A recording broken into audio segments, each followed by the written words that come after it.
So, I'm just gonna start off this video by saying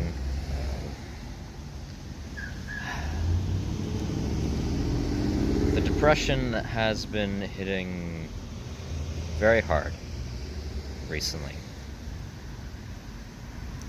My major depressive disorder,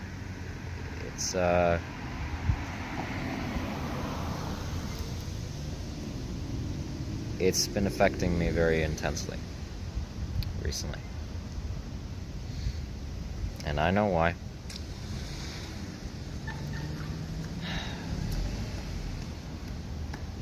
It's an apathetic reaction. Disrupt to my subconscious desires.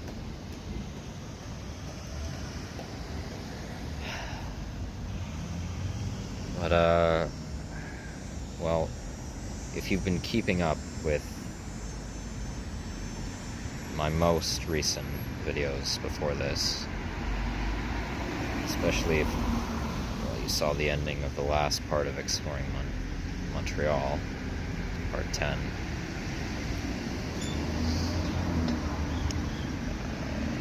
well, yeah, I'm very much mentally not doing well.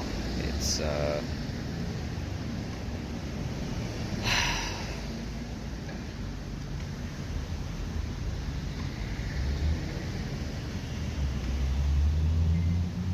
I'm very distraught right now, psychologically, and that's just, it's hindering my, just I feel it is, ability to record footage for, commentate over said footage.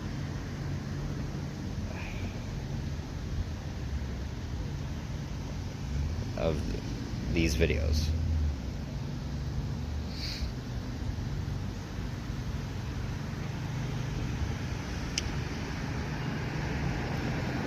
But regardless, I'm still doing what I can with them.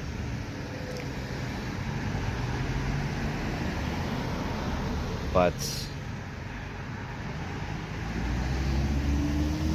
I have decided that one thing is very clear, is that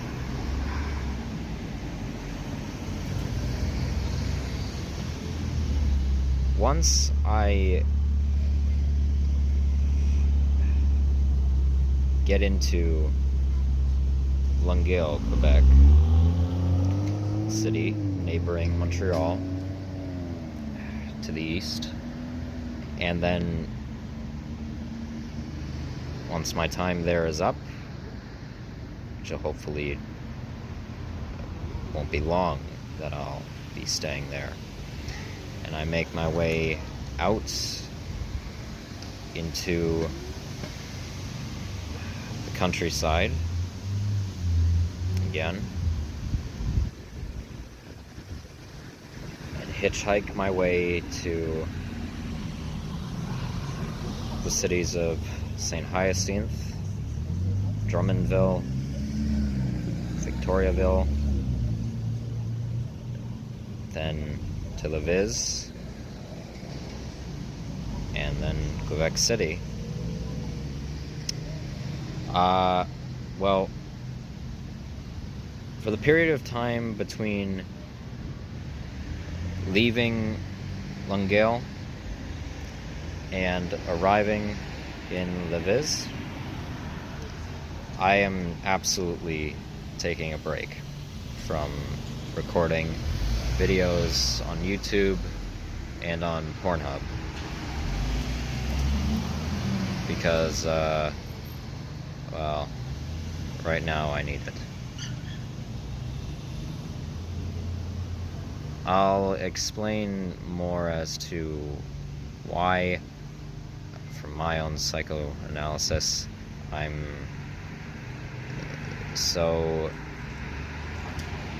experiencing a lot of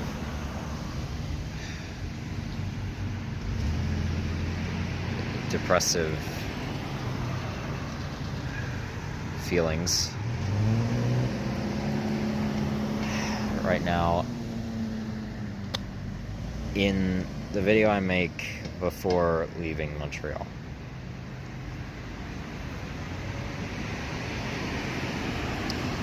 But well, yeah, that's just what'll be happening. And it's not like I feel any obligation to announce that. I've not uploaded for months at a time before without telling my audience, whoever the hell is watching, that I'll be doing so. But, well, just felt like I would state it this time. But anyway, as for today, I'm going to be showcasing a different place, a different city than Montreal, actually, but that's a part of the greater Montreal area. But interestingly enough, is not outside of the city of Montreal.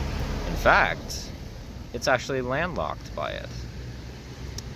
And that being the city of Côte Saint-Luc, Quebec. Now, in my research, geographical research of Montreal Island, when I was more towards its northeastern end, first being in Montreal, I had found out that this was a separate city. And I mentioned it and talked a bit about it in Exploring Montreal Part 3 after my hospital visit.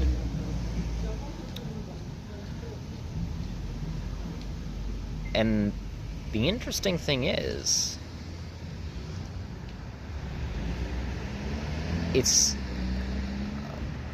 a very, very small city that's the only other, from everything I could find, the only other official municipality on Montreal Island.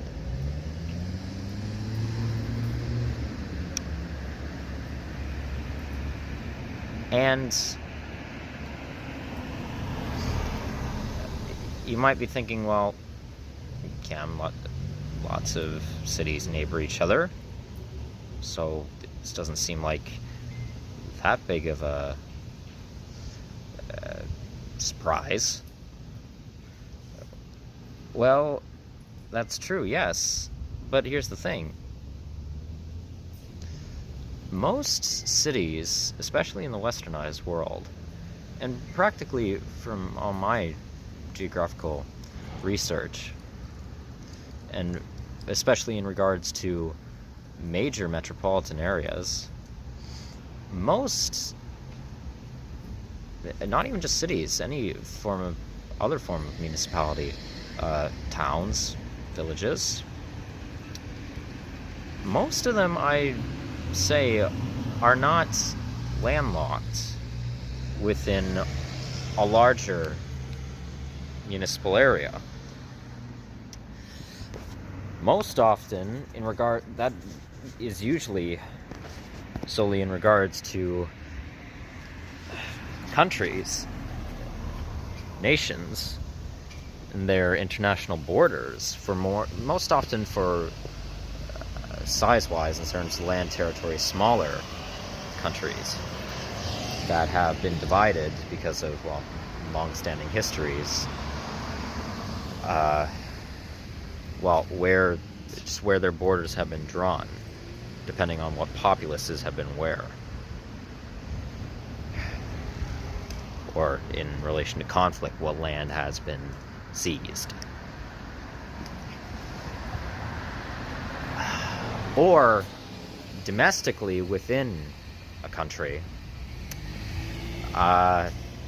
states, provinces, regions, administrative territories, many of those are obviously landlocked within other administrative land masses that may just touch a nation's international borders. Examples you could look at just on a map.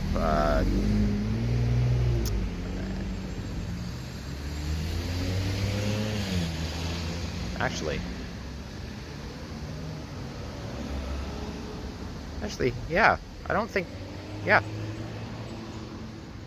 There are no landlocked provinces or territories in Canada. None of the 14 provinces, at least. They all touch international water. They touch either Pacific or Atlantic Oceans, the Arctic Ocean, or they touch the United States in terms of international borders, or Hudson's Bay. Okay, yeah, many of America's states you could look at in terms of central United States, or Mexico's states, closer to the central areas as well, or Brazil's states, or Russia's oblasts and republics, China's provinces. You can look and see that many are landlocked, that are closer inland of the mainland.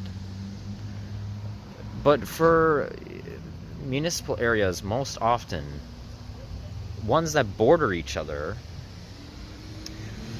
are in some form touching rural areas. There's a portion of the municipal borders, I'd say most often, that have space that is touching the countryside of a nation and whatever administrative division that they're in within their country. It's not often that you see a landlocked municipality.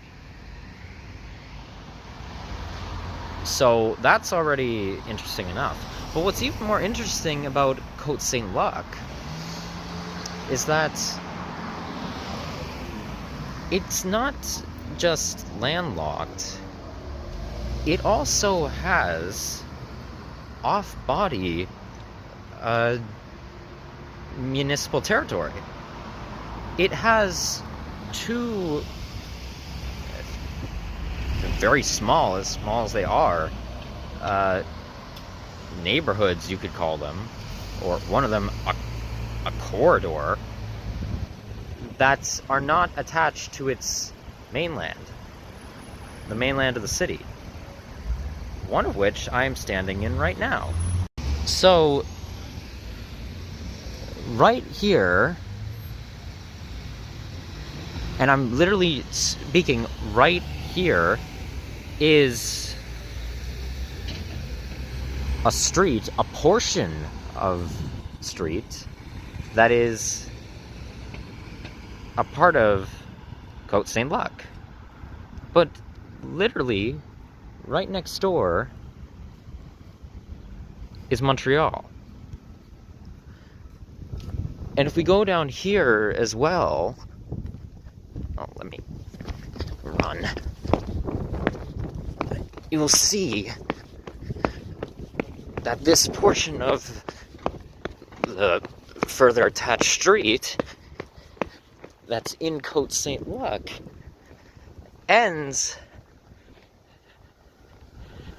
very quickly, and it goes into, well, what is the neighborhood, modern day neighborhood of Hampstead, which Okay, so in terms of Montreal, right now I'm standing in Montreal West, the borough of Montreal West, which for the city of Montreal borders the city of Côte St. Luc. And specifically this portion here is the Hampstead neighborhood, which used to be its own separate town for a long while, until what was the most recent, I believe it was in the early 2000s, maybe 2002, 2003, around there. Municipal annexations and amalgamations of various other now boroughs of Montreal into the actual city's structure, or its, well, mass.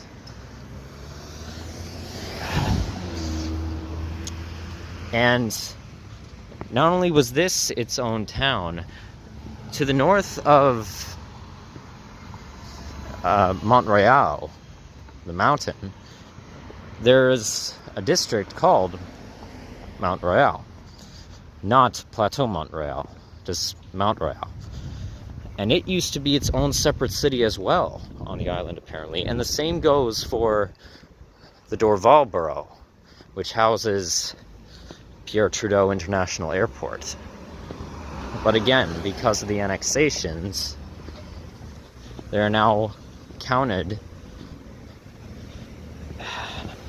and in terms of councillor operations, governmentally, as being a part of Montreal. But Côte St. Luc never was amalgamated. And so quite literally, but in regards to specifically Côte St. Luc, I quite literally mean in terms of the corridor that's off body of the mainland, that is part of the city still. I quite literally mean this. And not even this, just stops right here. This whole row of apartment complexes is a part of the city. And right next door, literally on the opposite side of the street, is Montreal. Montreal West. And I came here first because I really wanted to find out, as I will also try to find out as I'm also, after this, before going to the mainland, going to go to the off-body neighborhood, larger neighborhood, that also borders Hampstead. I want to find out why exactly this landmass, these buildings, are a part of Côte St. Luc. And I guess I'll get into more about, well, one, I'm just curious to them being off-body, but there's another reason as to why in that regard, because I have a bit of a running theory from what I can see, or I have been able to see, of satellite and street images of Côte St. Luc as to why that might be. And also from what I've now gathered from walking through Hampstead. So let me see if I can actually find this out.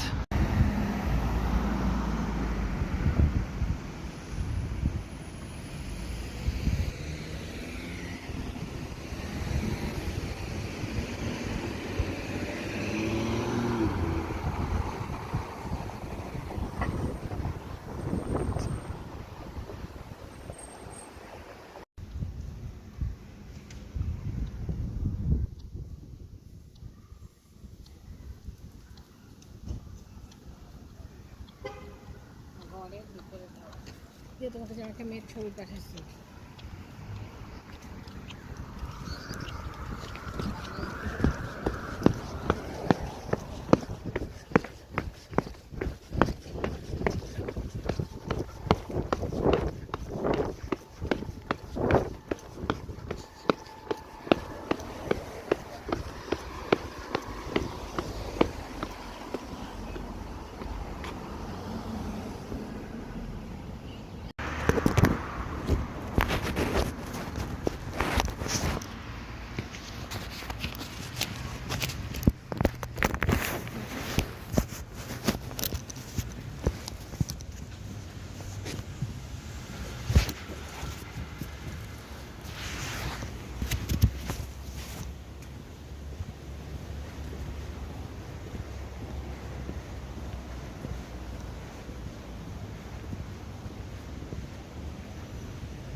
your place Yes, at 7. he knows to call me at You 7. know.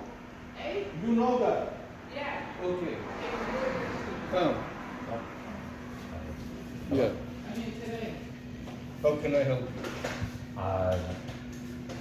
You work it? That's right. Okay. Sorry to bother you. I actually just wondering. I happen to be a neuroscientist and a social researcher. Yeah. And I've been wandering around this area a bit, mainly Montreal West.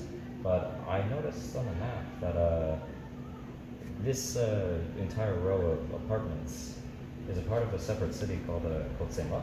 Yeah.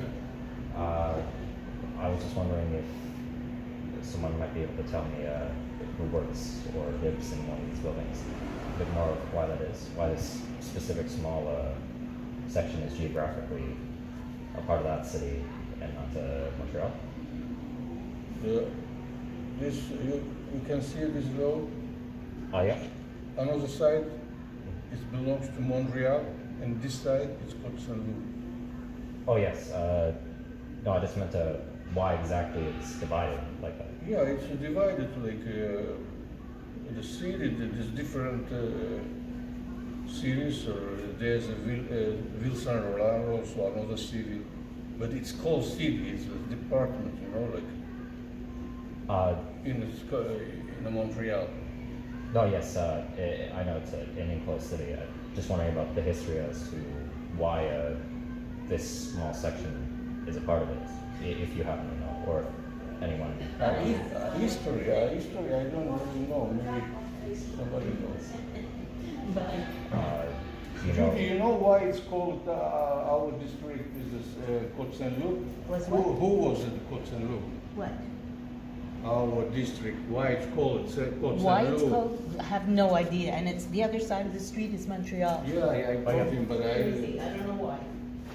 Right, I don't know. You better to go where you have the internet. Just go in the internet, you can just find there. They're gonna say why. Just put it, Côte Saint-Loup, why it's called Côte Saint-Loup. That's it. Now everything you can find on the internet. okay. Is there any for other resources other than what's online? Is there any sort of a non-apartment complex along this row that is just, I guess, a separate establishment, a different business that's in this little quarter? Or are they all just living quarters, like apartments and Some rental buildings, some condos there. The next building, maybe you can ask the doorman, maybe he knows why it's called Saint-Loup. okay.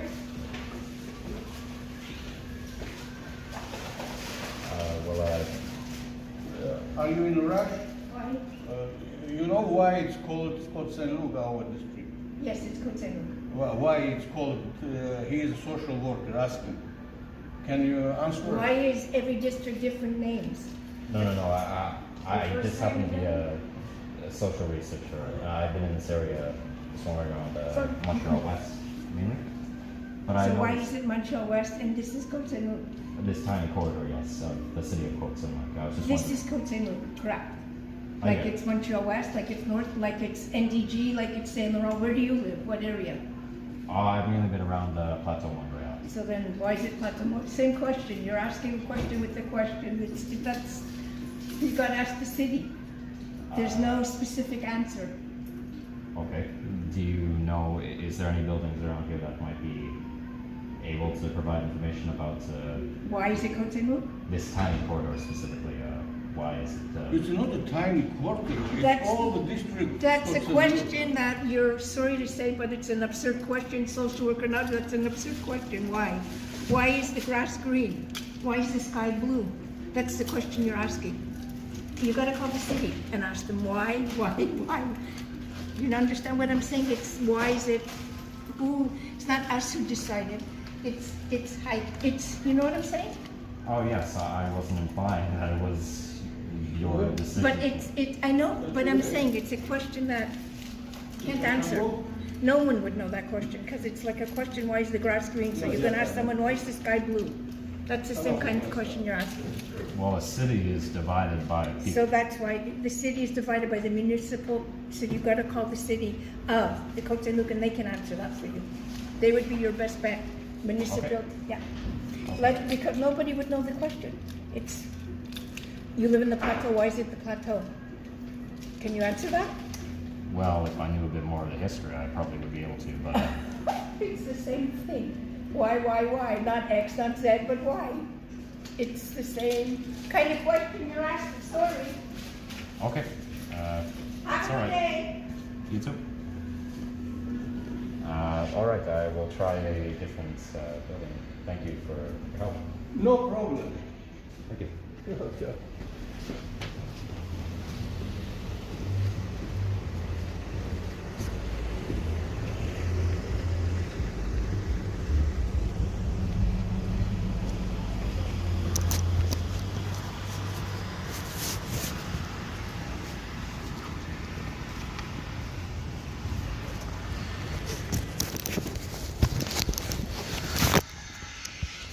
Holy fucking shit. That was one of the dumbest responses I've ever gotten to a question I've asked in my entire life.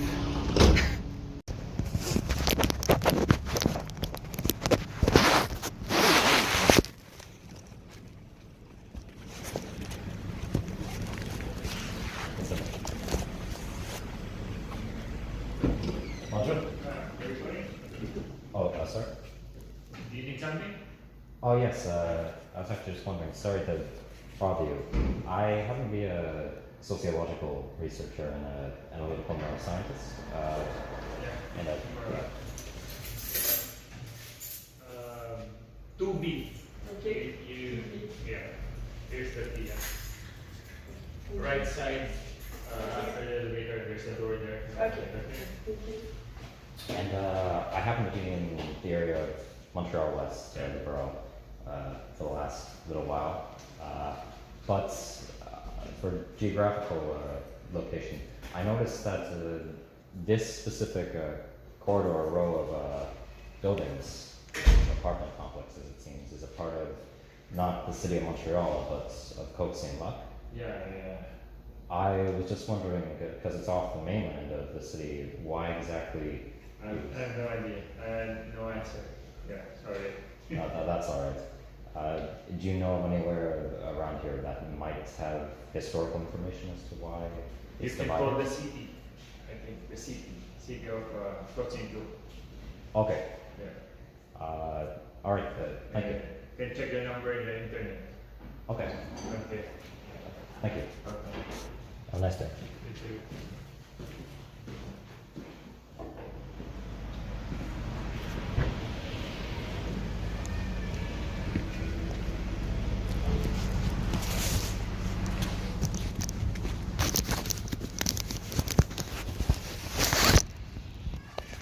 Well, that was a lot more of a logical and reasonable and far less passive-aggressive response to my question than the last person gave.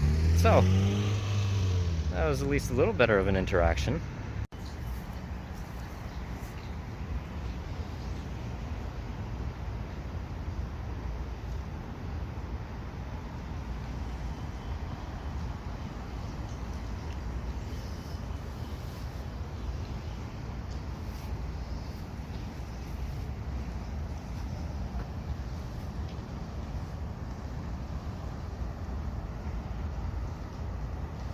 Okay, so this is the other off-mainland portion of Côte Saint Luc. Just bordering the Hampstead neighborhood of Montreal West. And already, upon making my walk over here, I've picked up on very, very obvious pseudo-segregation going on in terms of communal structuring. So, between this portion of Côte Saint-Luc and the corridor over there, all these subdivisions are predominantly lower middle class to some amount of standardized middle class, and predominantly of more Latino and Hispanic, Central American to Tamil or Southern Indian, Sri Lankan, and some amount of what it seems to be maybe Central European heritage. And I don't know, from what you could see, hopefully, the residents of the corridor, most of the residents of the apartment buildings, were predominantly of white ethnicity. And already here, well, you very much tell it is, to some amount at least, upper middle class. And I don't doubt I will find a plethora both in this portion of the city and the mainland, those of ultra-rich wealth. But there's something else that I, well, found out upon looking on a map view that is very prominent to this half of Côte Saint-Luc and a portion of southern mainland Côte Saint-Luc. And, well, yeah, that's a little hint, but I'll talk about that once I'm able to showcase it. So, yes, this is, again, very odd layout, but that theory that I've been running with, I'll just say, well, there's more and more evidence piling on for it. I'm not going to say it yet. I'll save it more for the end of the video once I actually get into the main cityscape. But yeah, very wealthy, very wealthy, very elitist. That's already noticeable.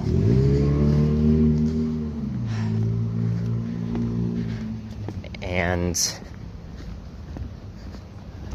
from where I came in, just a few blocks over,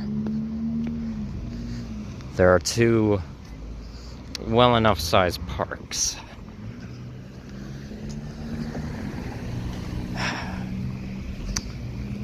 That very clearly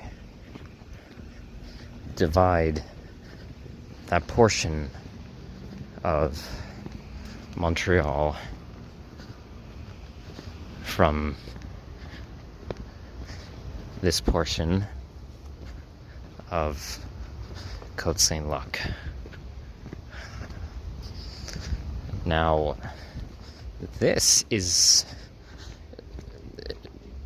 it's obviously larger in municipal territorial size than the corridor, but it's still very small. And looking from an aerial view, the main portion, the mainland of Côte Saint-Luc is also, as I mentioned, a very small city. For comparison, it's only a bit bigger, I'd say, from what I could see, than Le Chute, Quebec, and for maybe almost equal in size to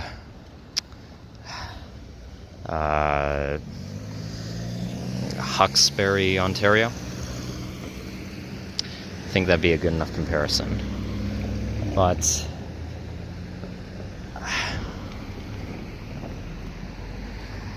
I'm sure it won't take me very long to get through Côte Saint-Luc, most of it, as well. Remembering back to Le Chute, though I was there for about 4 days, it wasn't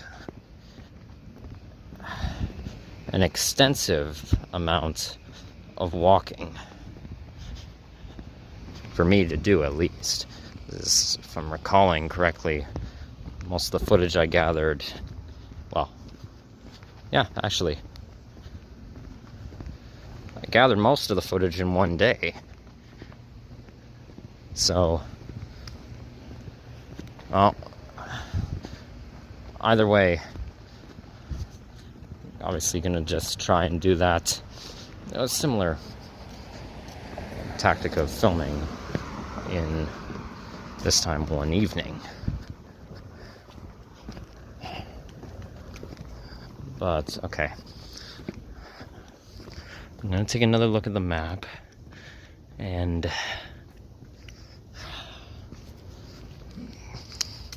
find 2 specific buildings of worship that I want to get to. Yep, again, very, very small. 'Cause it's just a short distance of walking in the other direction and down, just not even really half a block from the road I was just on, and I'm already out of this administrative area of the city.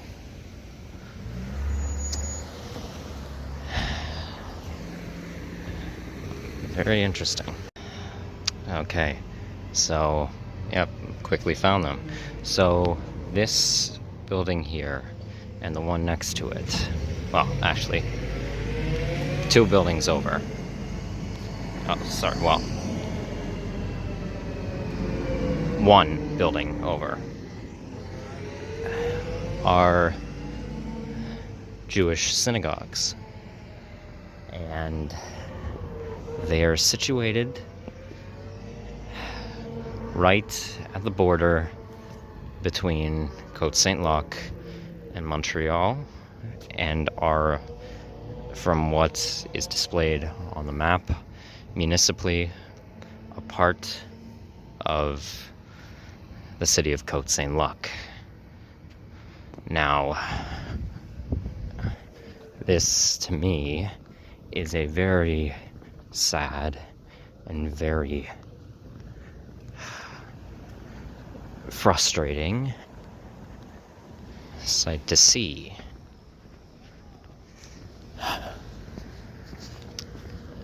And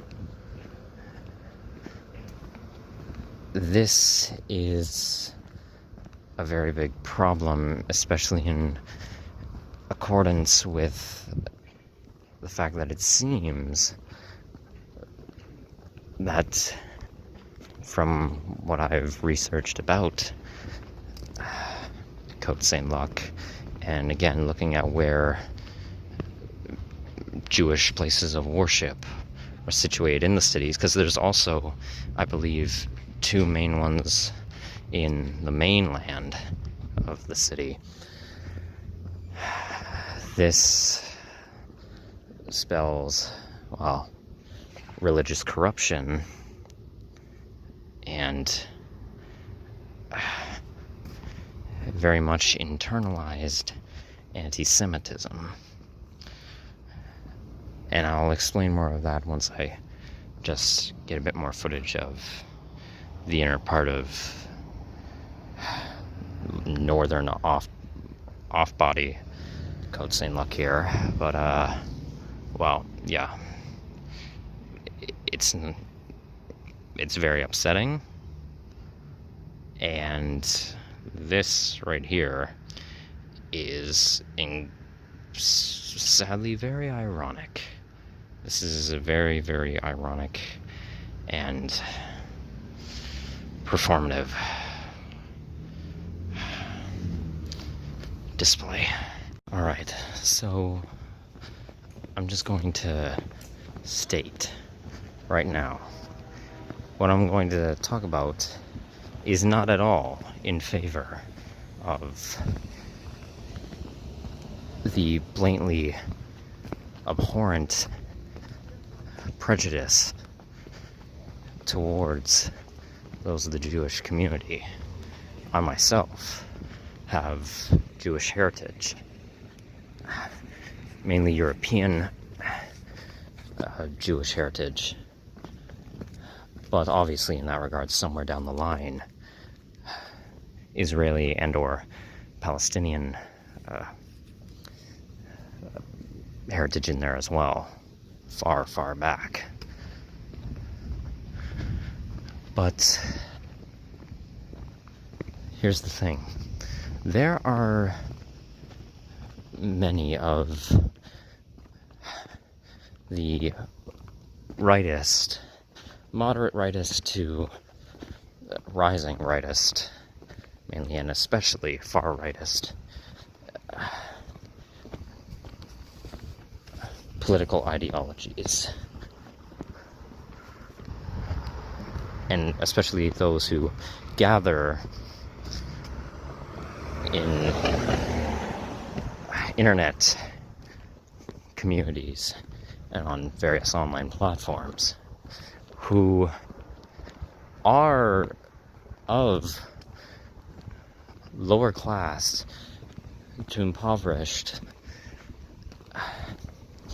well, income positions financially, who look at, in terms of various societal histories, that, sorry, just music got loud, so I paused the footage for a sec. Anyway, they look at how societally members of Jewish religious practice have obtained and maintained ultra wealthy status and have gained mass amount of profit and are, in certain circles of the private sector, high-end executives or of CEO positions of corporations. And see this as, well, a telling sign that those who are Jews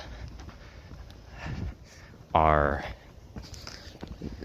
these corporate thieves, and that inherently in the spiritual beliefs of Judaism is that of, well, class separation. And then these same highly anti-Semitic individuals will hypocritically defend capitalism and fascism and Nazism and neo-Nazism and Hitlerianism and etc. For those ideologies, oppressive implementations and moral values. But regardless, this is what is viewed as being truthful by these individuals, and as far as I'm concerned, provably so, it is a load of bullshit. Here's the thing. Why so many, or a portion, I don't want to say so many because it's not, but a portion of the Jewish community who are very much influential, problematically, in societal structuring across the world, but in terms of mainly, I guess you could be looking at those within America, Canada, England, Australia, Ireland as well, to an extent, but as well as Israel itself. Why they've amalgamated mass amounts of profit has to do with historical events, including that of the Zionist uprising in, well, lands that are now in modern day that of Israel territory and, well, Palestine in terms of border division, and that of the Holocaust in World War II. Now, because of these events, let's start with the Holocaust, mass amount of oppression under Hitler's regime in implementation of a fascist economy not only separated ethnic groups and the Jews from that of Germanic Aryan descent in communal structuring in the rural and urban areas, but suppressed financial profiting in terms of a trade currency redistribution, with specific laws implemented governmentally to prevent those of Jewish religious belief and practice from amalgamating livable amounts of finance for what was dictated in the dictatorship. This obviously led to, and then with the mass ethnic genocide of the Holocaust in the internment camps, led to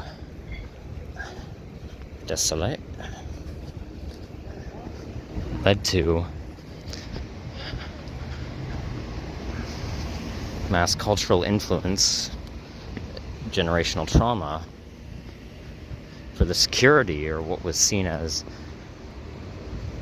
viably securable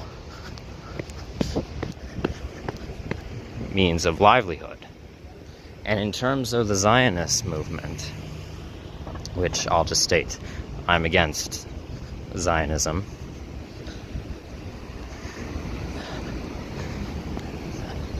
During the time of, I believe it was after the uprising in 1967, and then going into the statehood of Israel being recognized,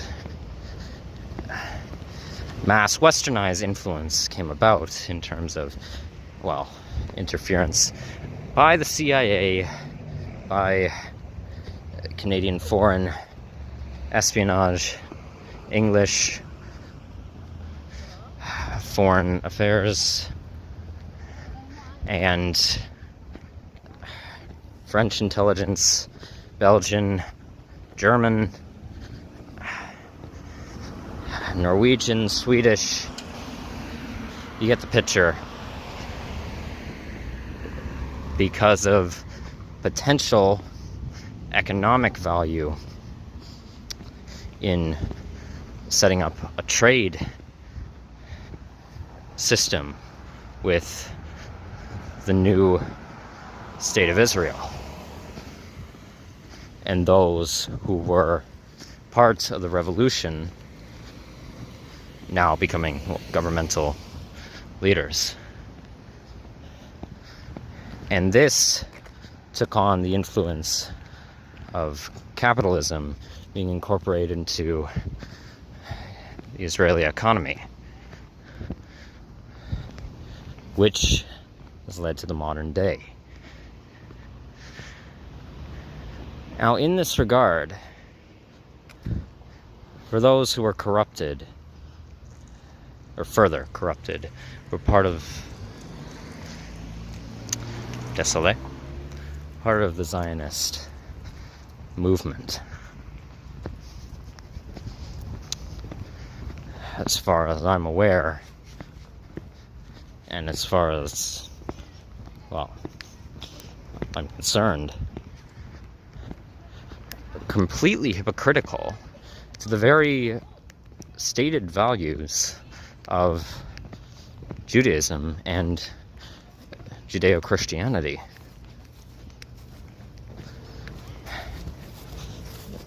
Is what can be found that's dictated within the Torah and amount of the Kabbalah from when I was researching from my own religious research of various spiritual texts when I was in Crow's Landing, Ontario.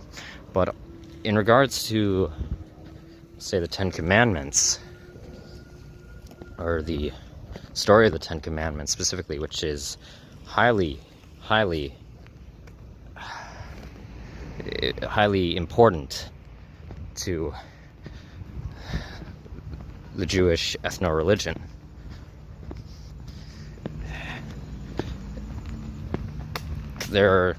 Part of the Ten Commandments is that of thou shalt not steal, thou shalt not kill, thou shalt not commit adultery, which I'll talk about that later, tied into something else. And thou shalt not, and again I'm paraphrasing with the wording here, but thou shalt not disrupt one's neighbor. Basically meaning you will, in what is dictated in the religion, you will behave in a communitarian way. You will help your peoples, and you will not detract from what is stated as such. For if so, this is sinful.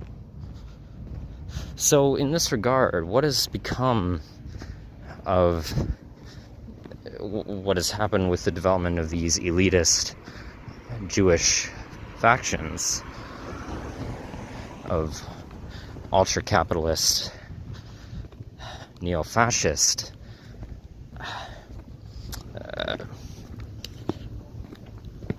livelihood, and especially in regards to now what is going on with the Israeli-Palestinian conflict and the cultural genocide by those of the Israeli elites and political figures and military, well, destroying and killing those within Palestine's territory,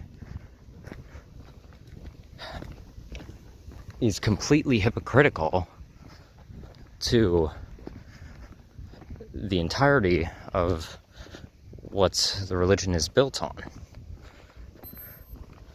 So, no, to those who have this anti-Semitic belief, it is not at all inherently what the Jewish religion is built upon this suppressive, financially suppressive ideal. This is internalized, psychologically internalized anti-Semitism, as far as I'm concerned, brought on by that of influence of neocolonialism and mass corruption. Okay. Literally, that was all there was to show of this portion of Côte Saint-Luc.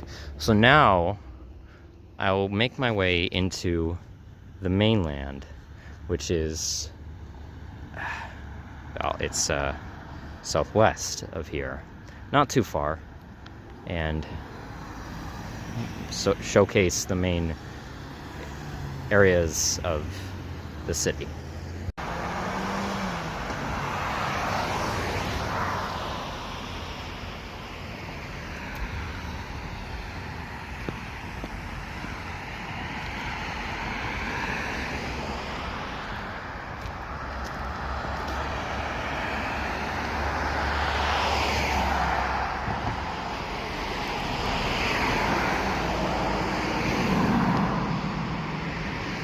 Okay, so here we are. I'm at the municipal border between Montreal and the eastern half of Côte Saint-Luc. Now, you will have seen in the last clip, this road, this main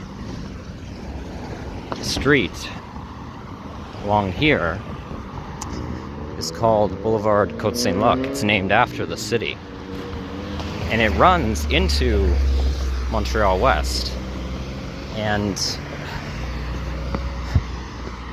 well, I believe it stops and turns into, well, the road continues, but it takes on a different name, closer towards northern Montreal West. But, yeah, so,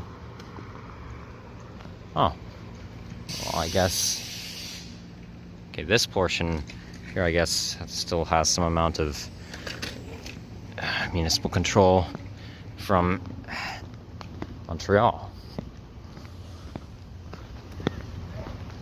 Or maybe they just ran out of Côte Saint-Luc signage. But on the map, this area is counted as part of the city. As I was initially wrong, when I first had looked at the geography, the layout of Côte Saint-Luc,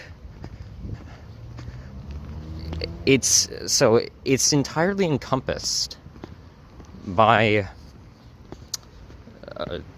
rail tracks, at least for most of it. And to its west is a large train yard, which is, I believe, half in Montreal, half in Côte Saint-Luc. And for the Montreal half, I believe it's the largest train yard in the city, at least that I can visibly see from an aerial view. But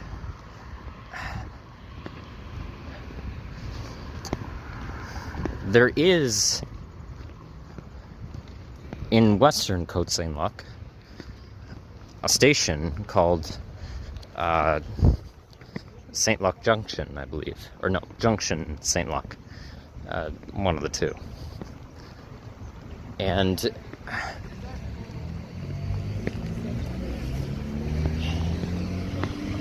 I thought that that's what made up, previously made up the entirety of the city's mainland's borders. But no, apparently a section, this section here, all through here, which is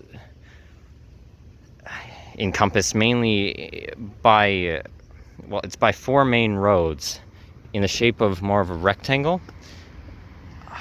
A certain portion of it makes up what would be the downtown area of Côte Saint-Luc. But this rectangle formation, I might not be describing it the best, but if you look on an aerial view on a digital map, on Google Maps, or on Safari Maps, I believe is the other major satellite imaging map, but if you look on it, it extends out from those encompassing rail tracks a bit into this said rectangle. But interestingly enough, these neighborhoods, well, this portion of the city, excuse me, back here, appears to be much more lower income than what I've been able to see from street images before coming here. And obviously, much more financial disparity, and in that regard, from what I've seen of residents here, cultural disparity, as there are those clearly of, well, obviously other racial backgrounds than European descent, and an amount of those adorning LGBTQ plus attire, and also a portion of those with more Northern African Muslim religious garments. But, well, I have a very strong feeling, given what we've now seen for, well, the off-mainland portions of the city, that'll change relatively quick as I get further and further down. And if these are here, well, these very poorly maintained and, well, disparaged residencies and subdivisions, I don't doubt I will find a rather noticeable attempt at pseudo-segregation somewhere further along here. But only time will tell. Okay, so this is, I guess, the main shopping center, main plaza for the eastern half of the city. But as I'm seeing on the map, there's another mall complex in northern Côte Saint-Luc. And wouldn't you know it, of course, mass expansionism galore within here. Not seeing a whole plethora of smaller businesses. And as I'm going along here, I'm noticing an infrastructural uptick and maintenance uptick, well, in terms of physical infrastructure. And what seems to be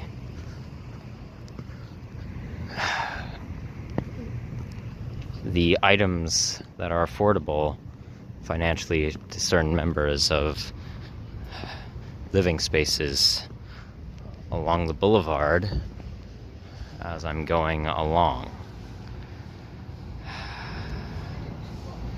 So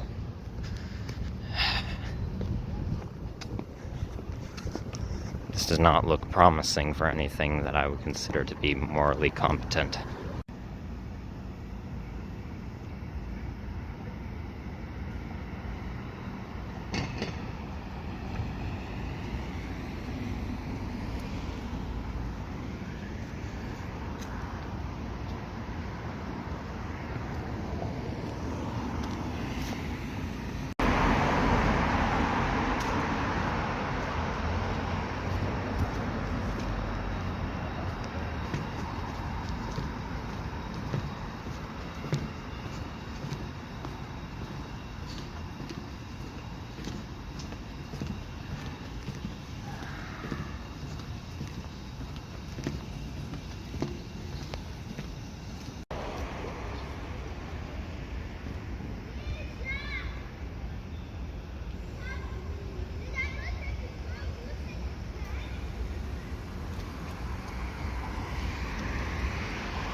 Oh, Côte St. Luc.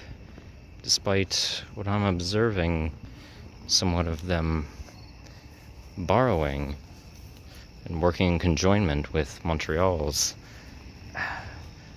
police, fire, and medical forces, they have their own very tiny paramedic station, it seems, or EMT deployment station in the southern half of the city.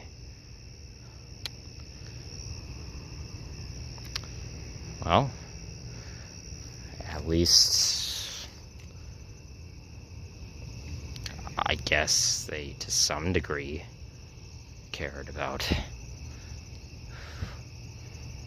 implementing their own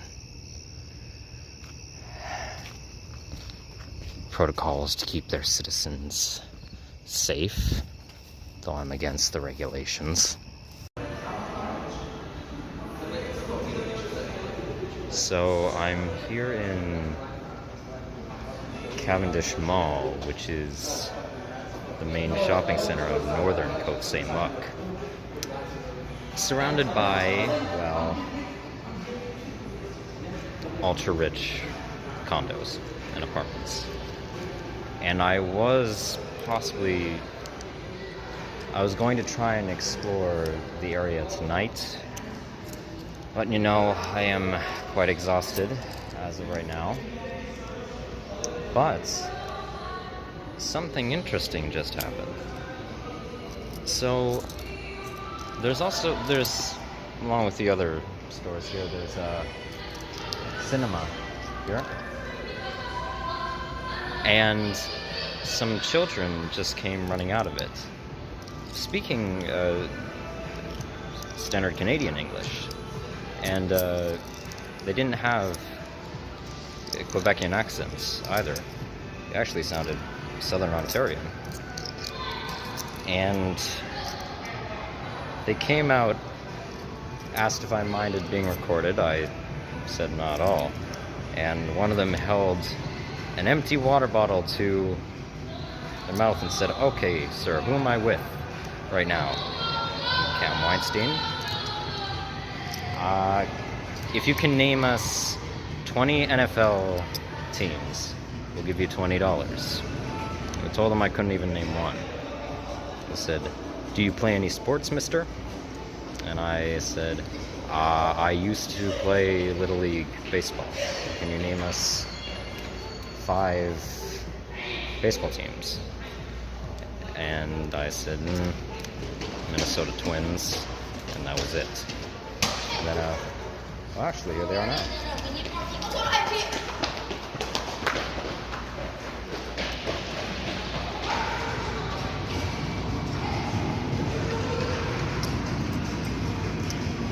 And even though I couldn't do it, they just said, "You know what, I'm feeling emotional." One of them said, "I'm feeling generous and emotional." And they gave me $5.25. Just out of the blue. And one of them said, "Here, it's for you. You take it." And then they ran off. One of them said, "You know, just like Mr. Beast." Well, a discussion about said YouTuber is a separate topic, and my current thoughts on him. But regardless,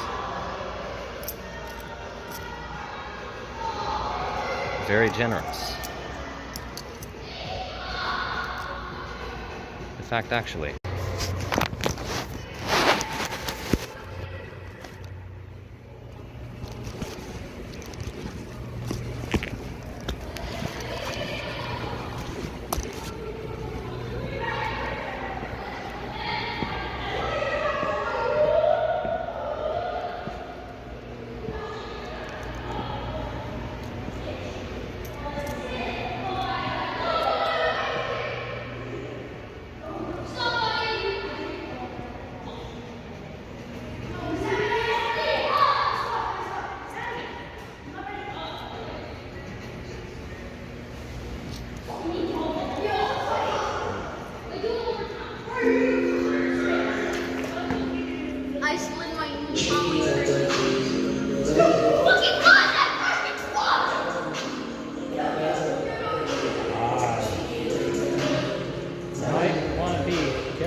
Well, that was a disturbing change in tone. I'm going to make sure they don't burn themselves and blow themselves up. I'm not going to force them to do anything, obviously.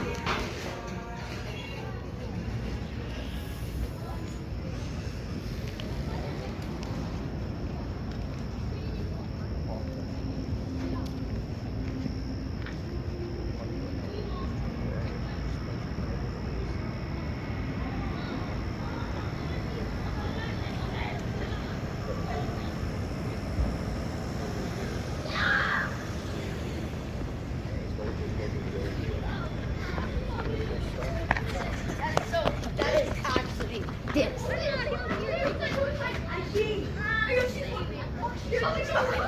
Oh, you're her boyfriend? No.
Okay, I fucked up somewhere along there.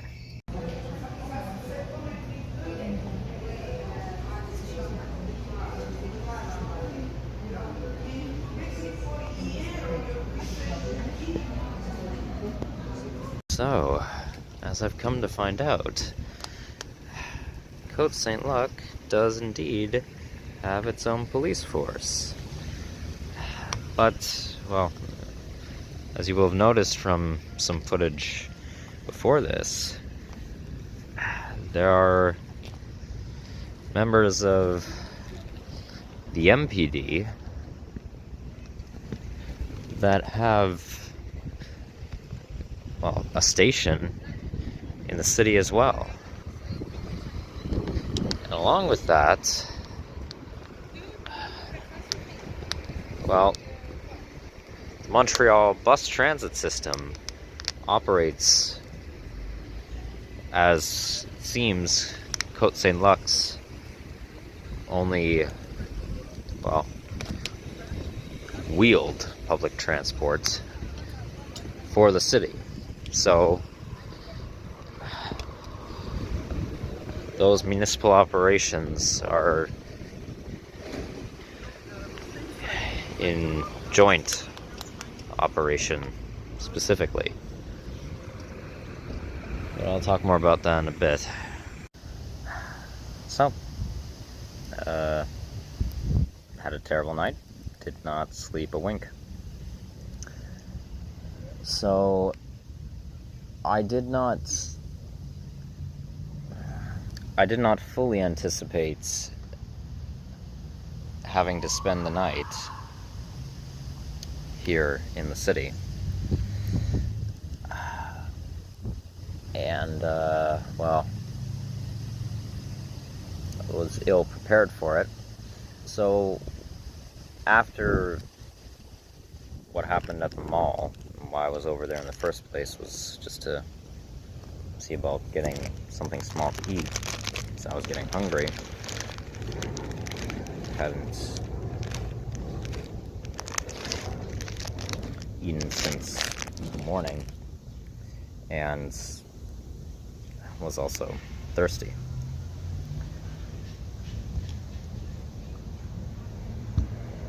And obviously when I got there, most of the stores were closed. And so afterwards, when I did get something small, was able to buy something small to eat, I came over to this park that I'm in and stayed here for a bit, as you will have seen. Played a little tune, mainly just improvisation, and a bit of the Jaws soundtrack.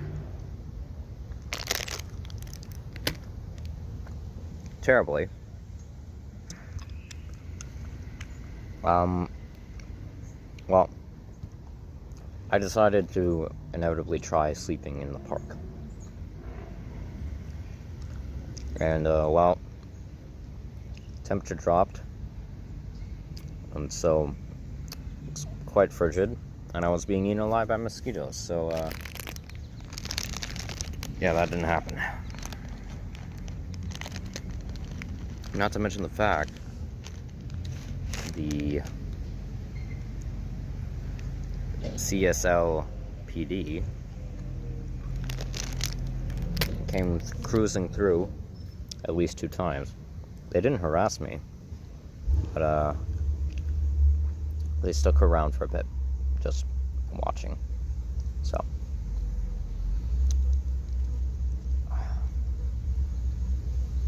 and then I eventually decided I'm gonna walk around to try and find a place that at least has maybe its front entrance, maybe a foyer that's open that I could just stand in until the morning. And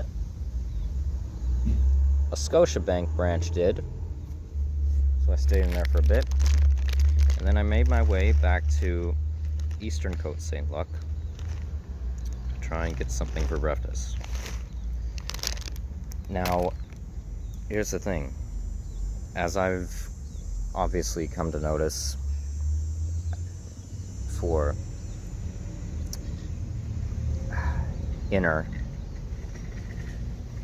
Côte Saint-Luc, it is very much just like its off-bodied northern half, very much Jewish, European Jewish predominant.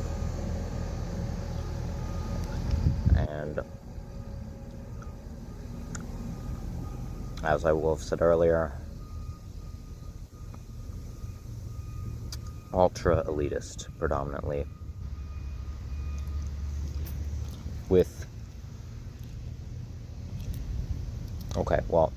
the inner portion in the main, most of the city's mass is full of ultra rich to upper middle class residents, predominantly of white ethnicity, and sadly, in regards to those of Jewish religious belief, lots of internalized anti-Semitism.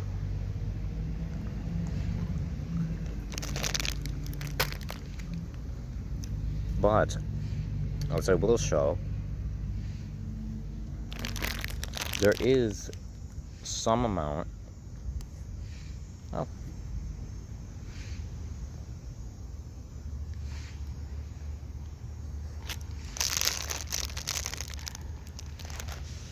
little winged bug. There is some amount of small businesses here, and by some amount I mean a very minuscule amount, but at the very least some, which include quite a plethora of Israeli cultural businesses. Now, from what I can gather, most of those businesses are operated by individuals who don't actually live in the city. They live in Montreal. Most likely Montreal West, maybe Saint Henry, Lachine, possibly. Or at the very least,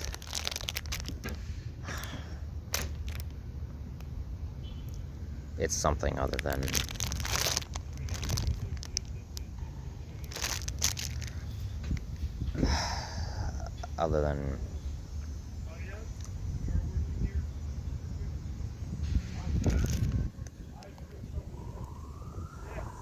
being a paradise for mass cultural degradation. And for one of those businesses, whilst coming over here, bought some chocolate raisins, dark chocolate raisins. At a small bakery and, not a bit, a chocolatier shop, mainly. Le Petit Jardin Sucre.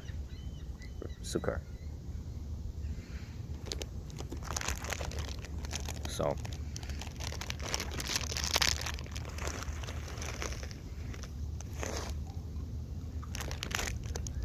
alright, well,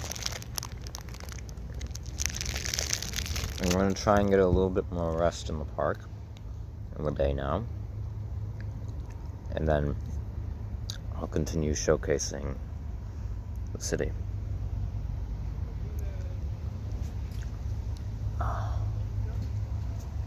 Yeah.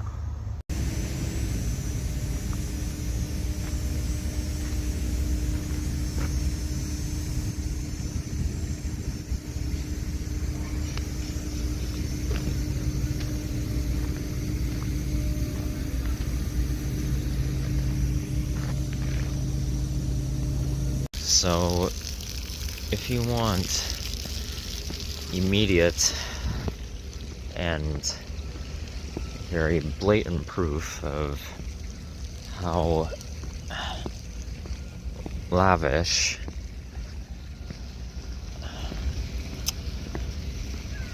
And luxurious. The majority of this city's main community members' lifestyles are, well, just take a look at this public park. Not only is there a human-constructed pond with small fountain displays, a little dock, and most likely a storage shed for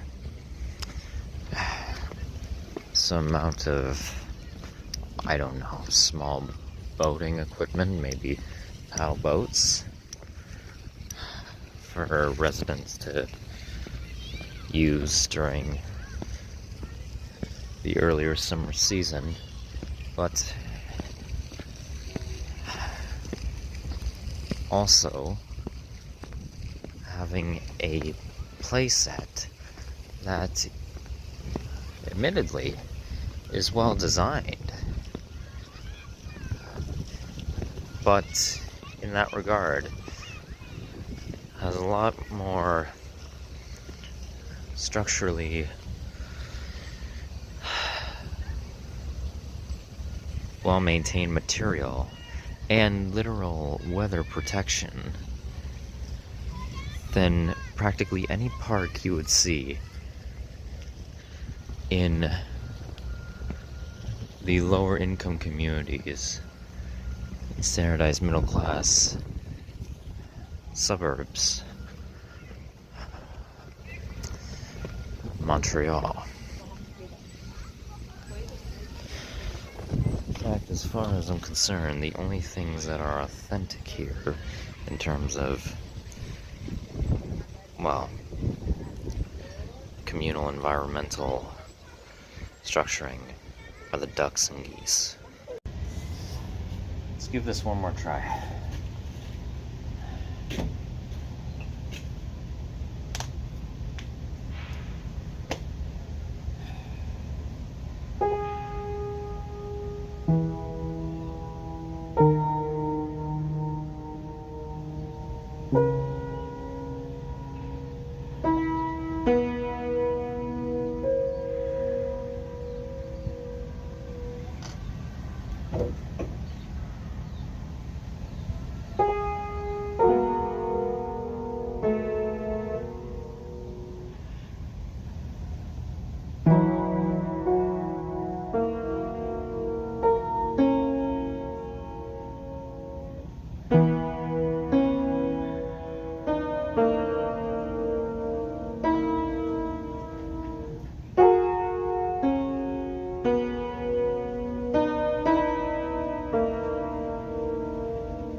Had something there.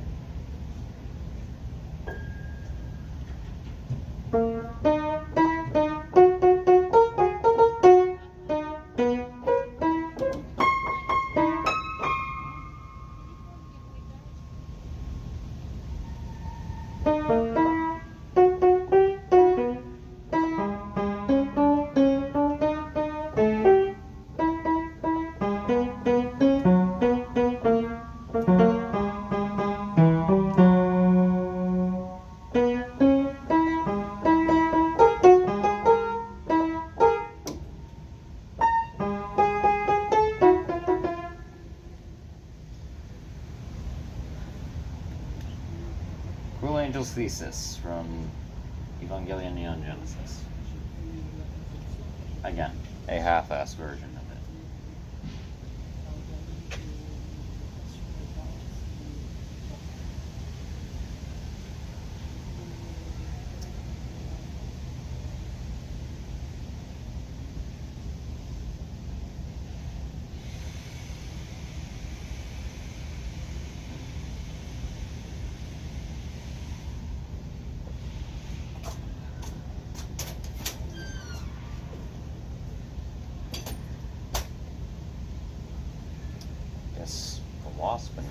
playing at least.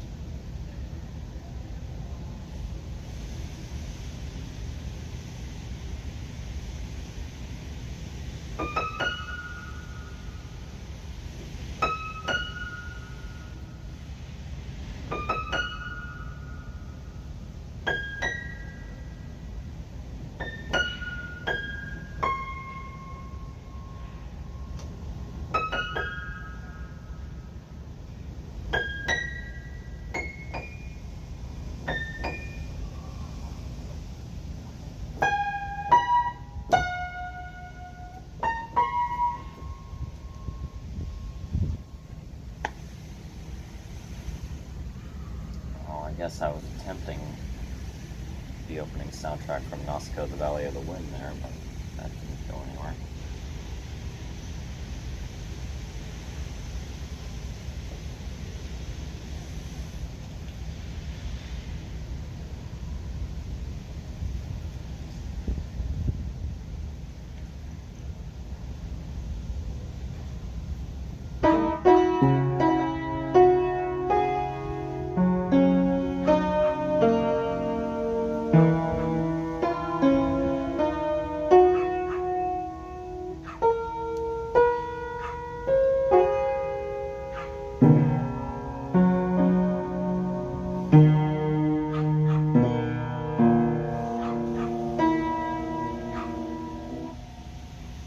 Absolutely no rhythm to this at all.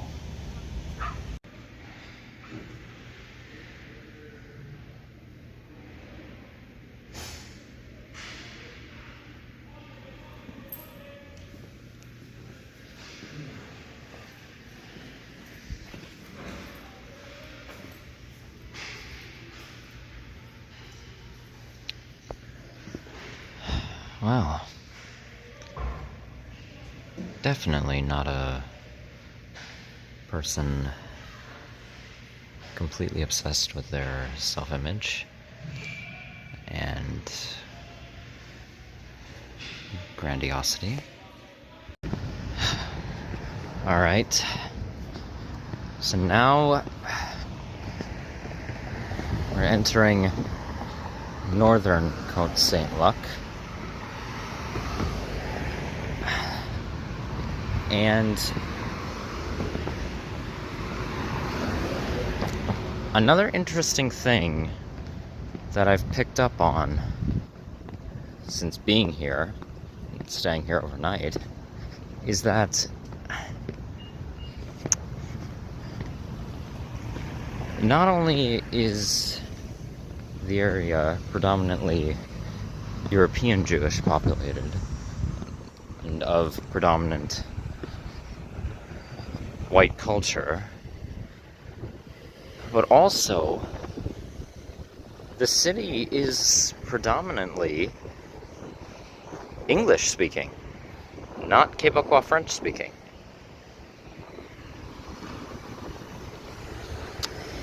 Despite signage and the city's name being in Quebecois French, or at least most signage has bilingual elements to it. But actually, you can even notice stop signs here are in English mostly.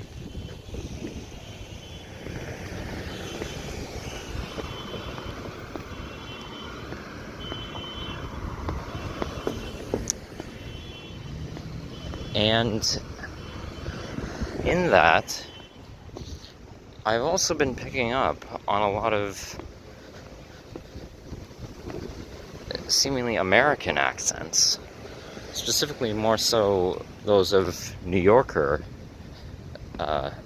vernacular and Italian American descent ethnically too.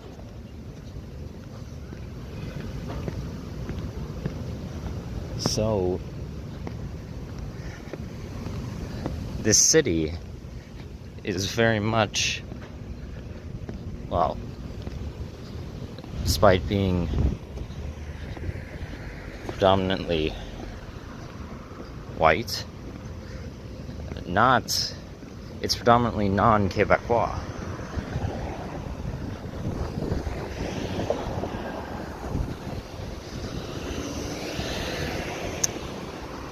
And so there's a community center and a hockey arena in the park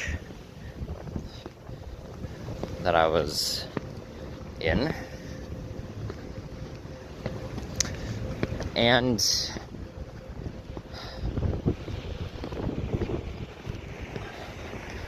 I overheard some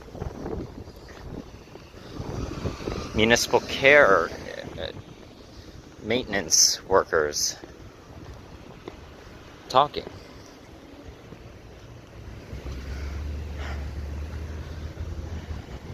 And they were discussing about how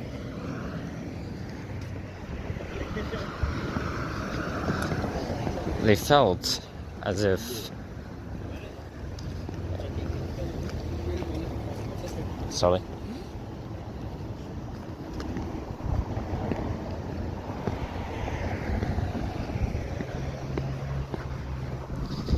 They were discussing how wages for those working for the municipality as landscapers, construction, repair crews, hydro, wiring, replacements, and maintenance, things of the sort, have gotten lower in recent years. And a while back, there was a short strike that happened here in the city. Not a large one, but a strike nonetheless, by predominantly Mexican and Nicaraguan municipal workers who demanded a 4% increase in pay because of the conditions that they were put into by the city. Now, these individuals who are talking, sadly, were spouting some amount of racist prejudice in regards to the fact of them being paid more because of a union they had and because of their nationalities than those of their ethnicities, which, well, in terms of pay, they were right that it was unfair, but they more so were just disregarding it. They very clearly, they were coming from the attitude as if, oh, well, they get paid more, it's unfair for us, they're just complainers, and, well, that they, that their societal struggle is not as important as ours, which is incredibly diminishing. But regardless,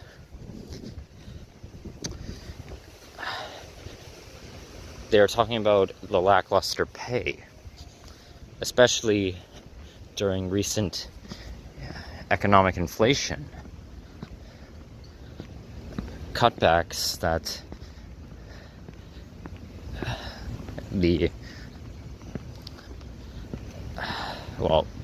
whoever is administratively in charge for distributing payment to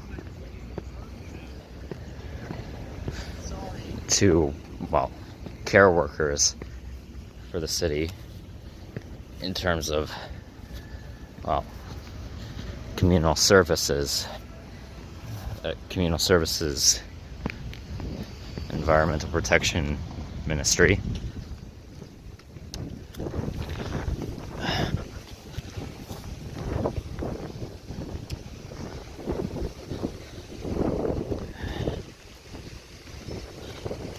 That, well, they were cut back extensively. Now,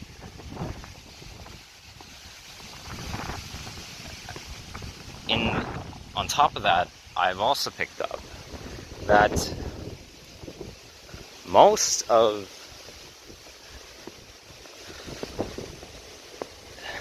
the communal service workers that I've seen also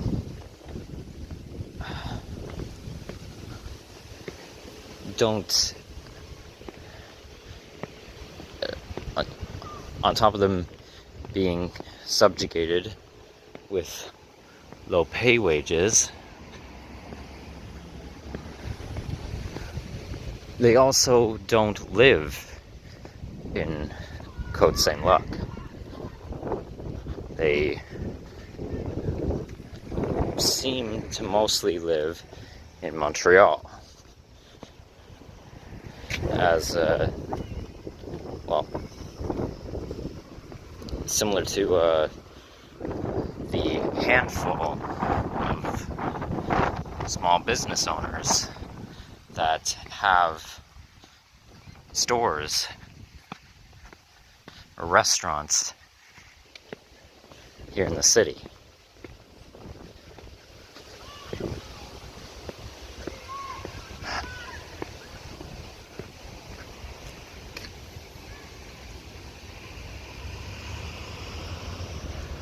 And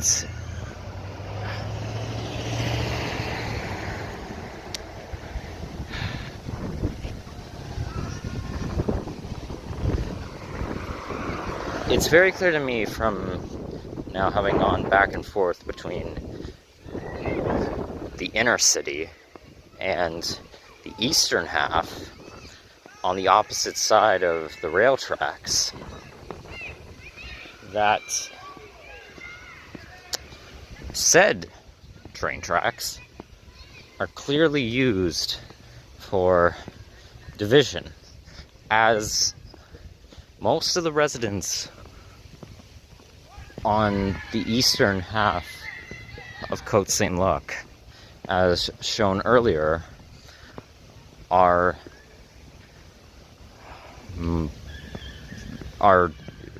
between impoverished to lower middle class. And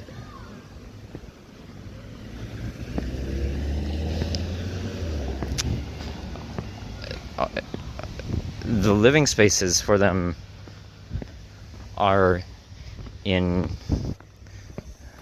more so structural shambles, despite their, similarly to Laval, Quebec, here in Côte Saint-Luc, there being some portions of neighborhoods that there is no pseudo-segregation, and it's just upper class, lower class, white supremacists, and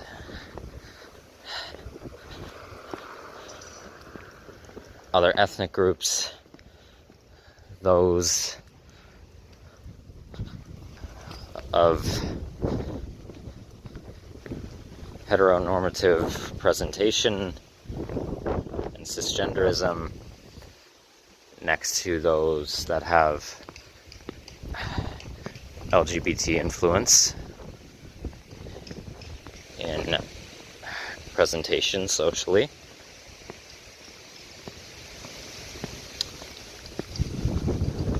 Things of the sort.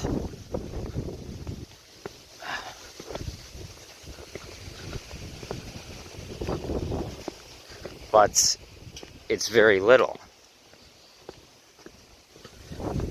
Now, in this regard,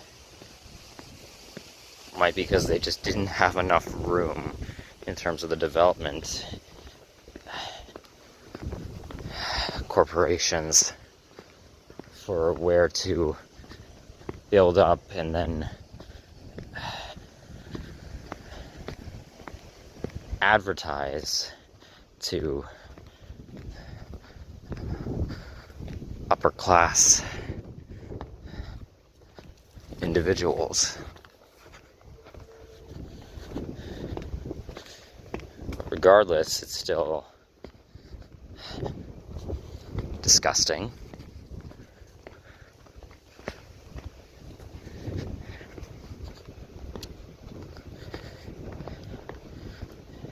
And this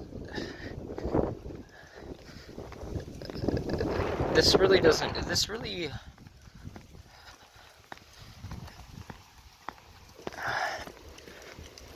is harping on me, because I'm constantly, ever since I saw this, I'm gonna talk about something right here, about a meme I saw that has significance, and it's really disheartening. So, and it's been on my mind ever since seeing it recently. So, a few days ago, I was watching, in Wi-Fi, I was just watching some YouTube videos, some meme compilation videos, just to see if there were any genuinely well-structured and humorous ones that I found funny. You know, as most who watch said videos do. I would think, at least. But one that was very short, it wasn't overly elongated, overly stretched out for time. It was just a short length, but it was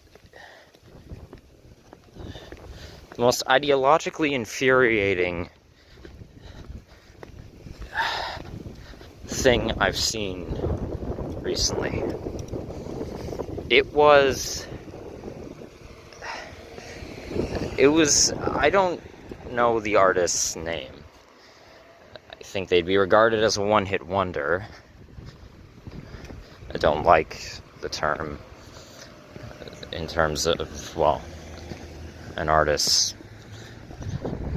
creative abilities, but just on a social basis, many would probably regard them as a one-hit wonder. I don't know their name, but they made the song, I believe it's called Human, you know, and it was an edit of the song of theirs that goes, I'm only human after all, I'm only human after all, don't put the blame on me. That song.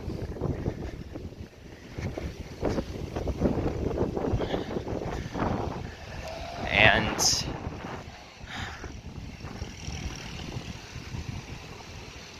oh, you the same Equinox from Laval? In Chomedy?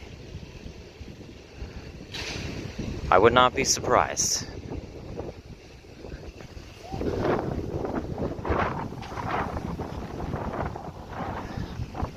And, okay, so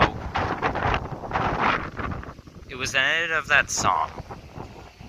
Yeah, you are the same fucking corporation.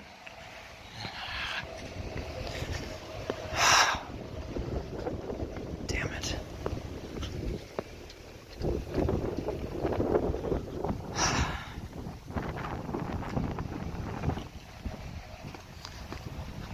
It was an edit of that song, and there was a text over top of it saying, when communists implement their delusional ideology for the 5 millionth time, and everyone starves. And with the singer just saying, "I'm only human after all, don't put the blame on me." That, and it was that long. It was about maybe 10 seconds long. And that alone made me so blasted angry.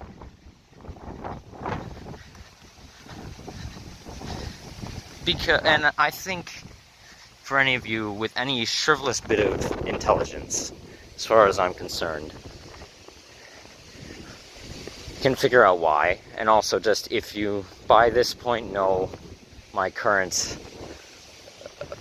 political affiliations, you also know why.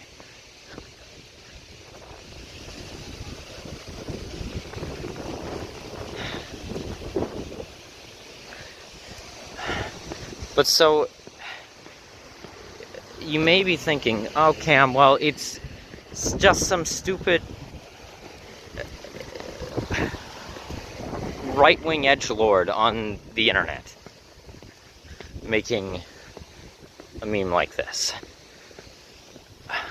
It's really not something to get overly upset about. And on the one hand, you are right.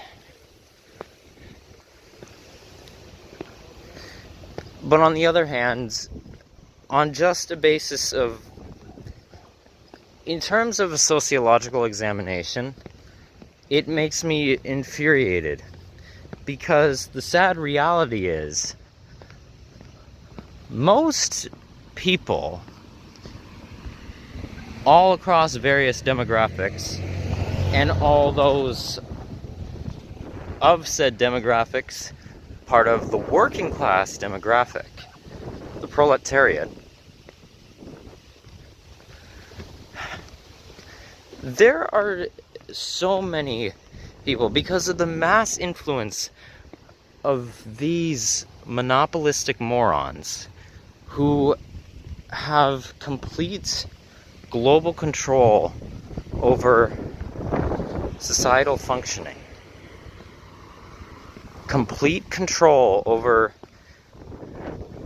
governmental systems, predominantly.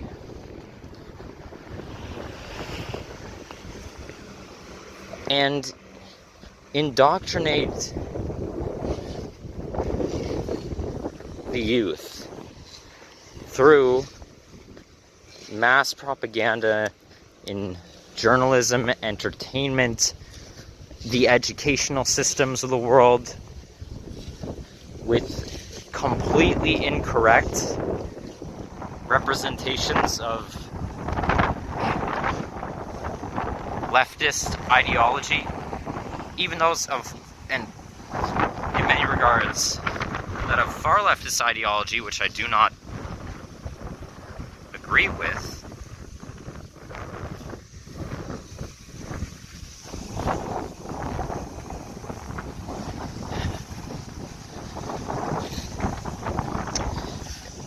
It's so, something as small as that, just a 10-second meme like that, shows me how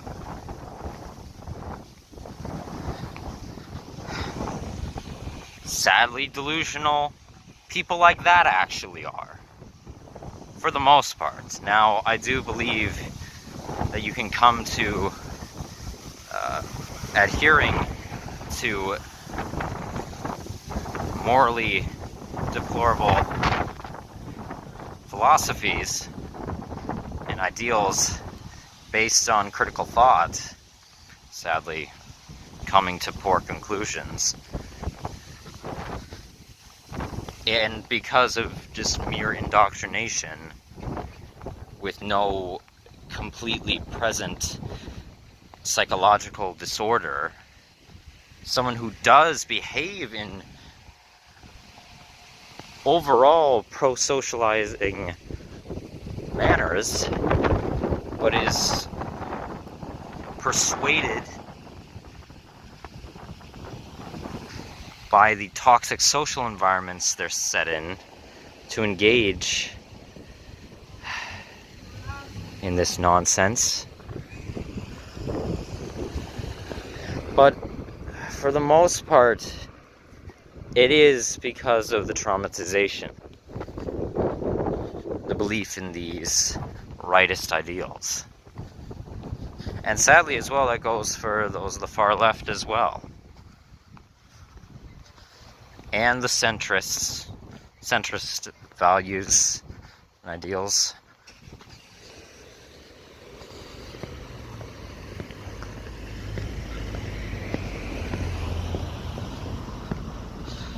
And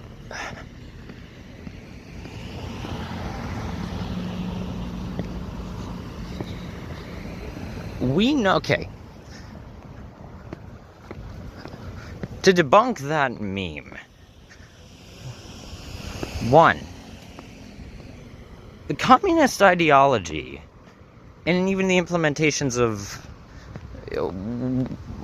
whatever amount of Marxist ideals that were ever implemented in idiotic Leninism, Marxist-Leninism, barely even Marxist for the most part, Stalinism, Maoism, none of these were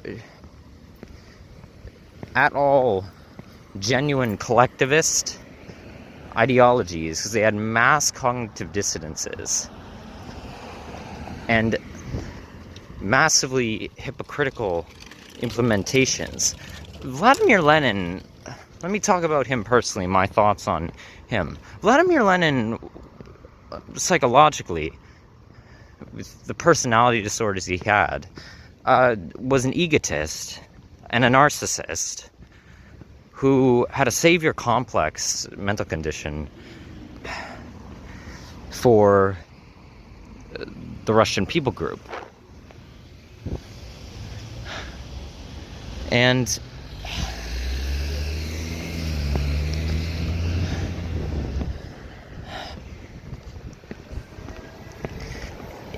he took what was outlined in Karl Marx's own ideology and elements of Friedrich Engels' involvement and implementations to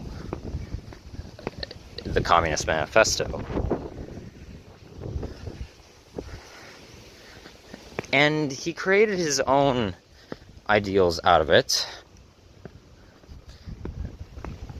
but completely nationalistically centered it around that of the Russian Empire during the time of the rise of the Bolsheviks during the First World War. And in a direct quote, wanted to achieve state capitalism. Like, you can find this in his book. What was it? What's the name of his book? His well-known book that he wrote.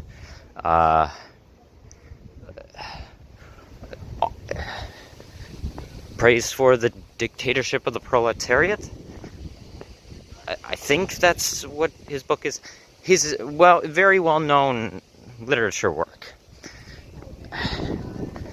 He directly states that in order to achieve maximum, and I'm paraphrasing here, maximum redistribution possible for that of the achievement of a communist utopia, and maximum of implementation for a period of socialistic economic policies for our rule and control, we need to obtain state control, which implemented ideals of republicanism, and amalgamate the resources for that of achieving, amalgamate resources from the agricultural peasants the industrial workers and military personnel to achieve that of essentially state capitalism, governmentally controlled privatization and holding of financial resources, or a trade currency, as well as physical materials as well, and products, to then begin a process of... Okay, I was scared for a second that these guys were going to come whipping out from this corner. Oh, great. Here's Côte St. Luc City Hall. I'm going there in a minute.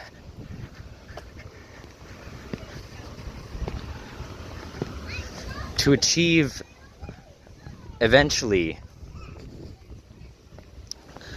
proper socialism, and then bridge into that of communism, which in terms of governmental influence and the ideals of rule of the proletarian,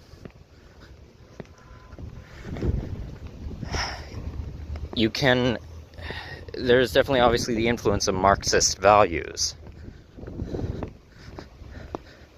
But as far as I'm concerned, which Lenin obviously did try, and the Bolsheviks did try to pursue,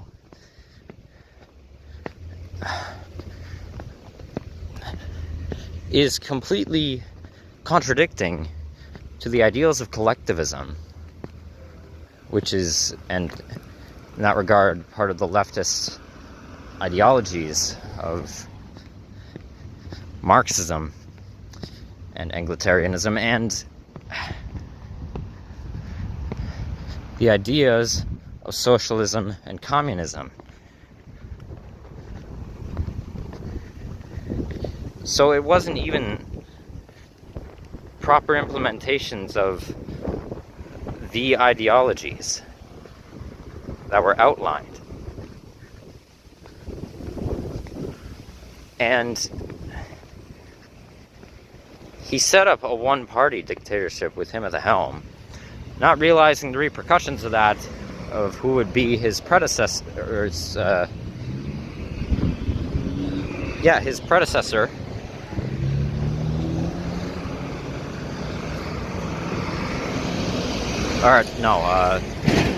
Is that the... I'm tired.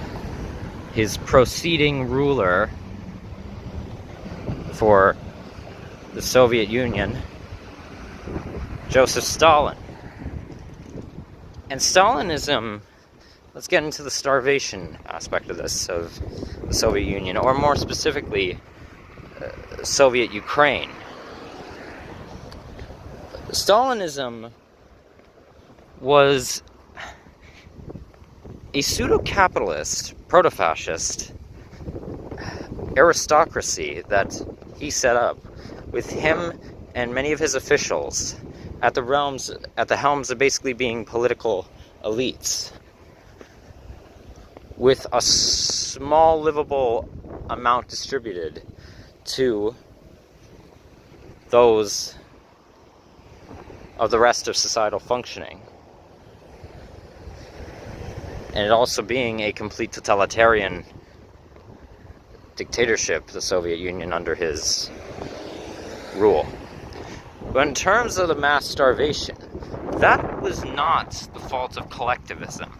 That was Stalin's direct cultural genocide and siphoning of food supplies of those of Ukrainian ethnicity, nationality, especially to the rural agricultural workers of Ukraine. Mandated police seizing, militant seizing of food supply and any stock they had to try and, feed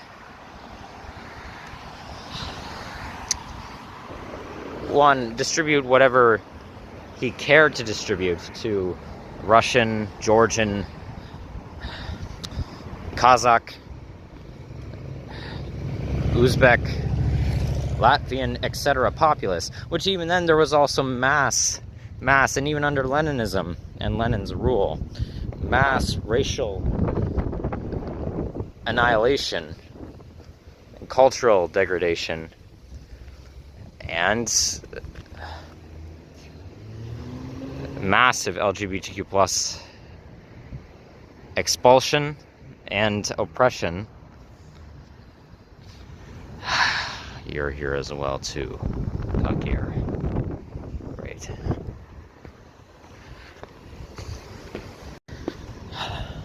In various other nations that were a part of the USSR. Turkmenistan, as far as I'm concerned, under Ivan Muzaluk, being one of the worst examples of a totalitarian regime in all of history.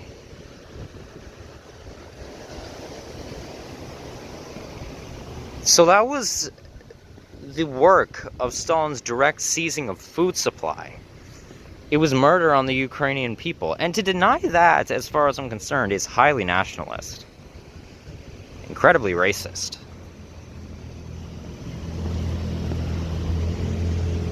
And the reason why so much of the same implementation happened in various revolutions, in socialist revolutions across the world during the turning point of the 20th century, is because many up-and-coming far leftist revolutionaries, or those of what I would consider to be an upper political gray area,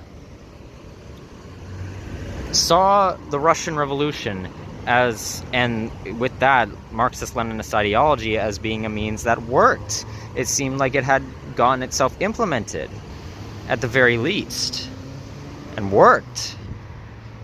So that's why it took the helm of doing such for various other revolutionaries, trying to implement this tactic, which failed. The same goes for Maoism. Mao Zedong's Cultural Revolution, though some amount highlighting, obviously having anti-religious sentiment, with, as far as I'm concerned, beneficial atheistic viewpoints, was highly, highly genocidal and murderous. Highly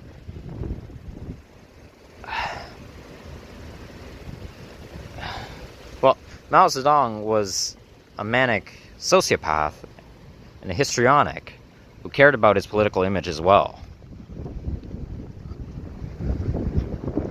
And in that regard, that's anti-collectivist as well. On top of that, too, in relation to the mass starvations that happened in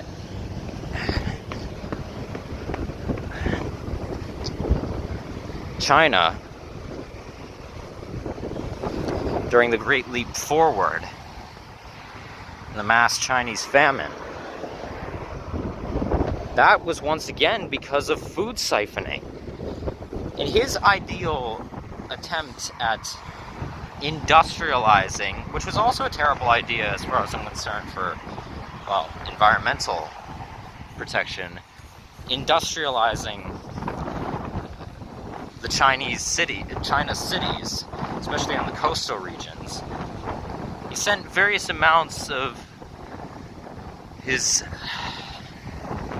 armies, his army divisions, to seize crops and livestock from rural Chinese farmers, and at the same time, just coincidentally, very bad timing, lotus attacks and lotus infestations were happening in many portions of central and eastern rural China, which further aided in the starvation.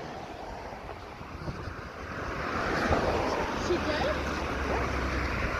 So, and when this became apparent to Mao, he just ignored it. He doubled down actually on his policies, which was, again, mass genocide, completely anti-collectivist, completely, in terms of the siphoning, not at all adequate redistribution or communal service provided to the agricultural workers, who were already in many regards of leftist ideology that came out of rural Chinese spiritualism, that of agrarianism.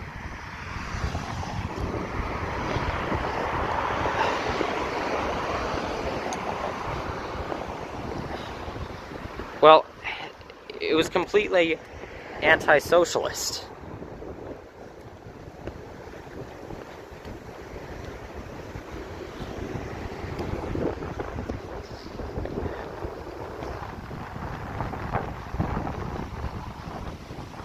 So, and right-wingers in the modern day will use these examples.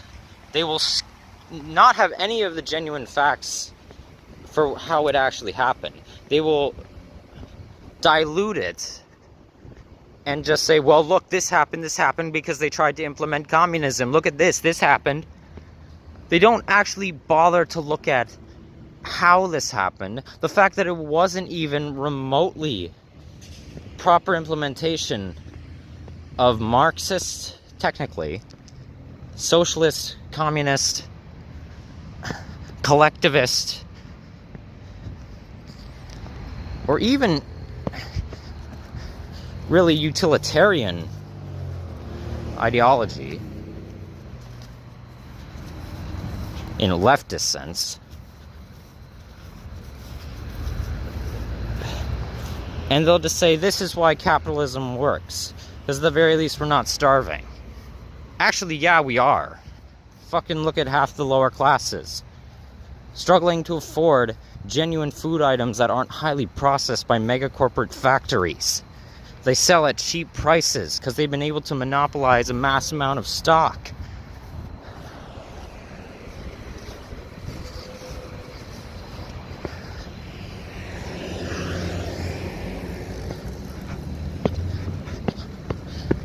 An ideology that superioritizes the employer over the employee, puts complete monopolistic control in their financial gain, which we use to determine resource negotiation in a capitalist fascist system.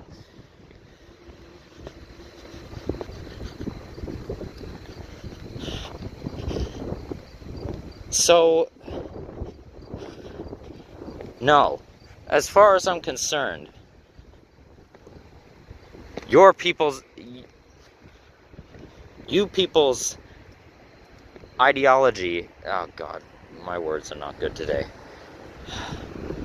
Your ideology that capitalism works despite its numerous, horrendous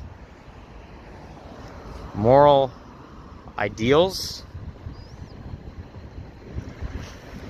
in whatever form it's presented, in objectivism, in libertarian capitalism, which also is contradicting, anarcho-capitalism, classical liberalism, neoliberalism.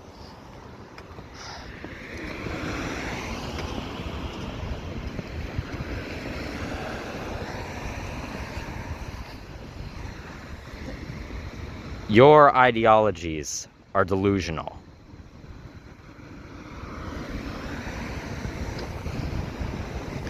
And I think this is a clear example of it. This is the train track that runs along here that divides the area I showed earlier in the video, the eastern half of Côte Saint-Luc, from the central area of the city. This tiny little closed off, pseudo-isolated, capitalist elitist, neoliberal fascist safe haven. And specifically, again, back to that meme, just to cap off what I'm saying here. Something as small as that shows me how wide an influence, even in the subtlest forms, how it presents in terms of people's philopsychological states, how much influence it has over the world populace.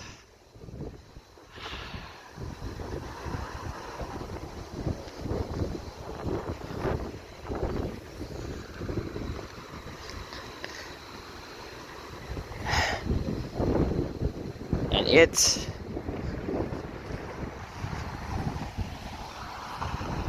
depresses me to an nth degree. It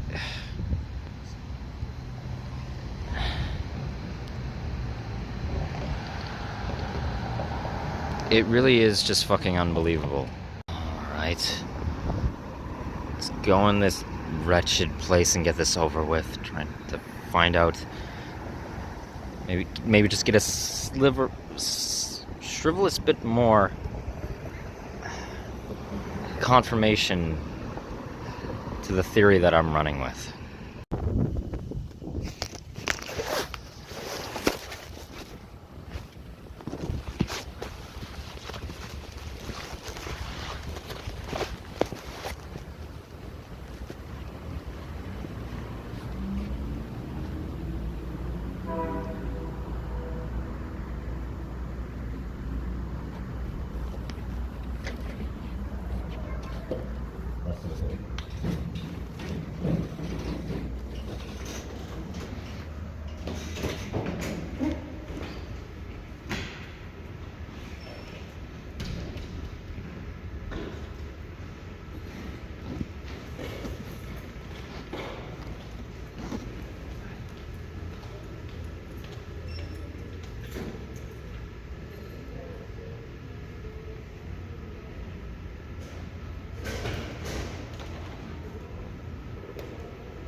So otherwise what I can do is I can give you their phone number because I really don't know. Or I can just read the paper. Yeah. So it doesn't matter. You say nice. Yeah, and even when you return it, we check it in and know the name. So today's the 24th? Exactly. So you have it until next Thursday. Okay, thank you so much.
social researcher of sorts, and I was wondering if there was someone who might know a bit about the territorial layout of the city of Côte.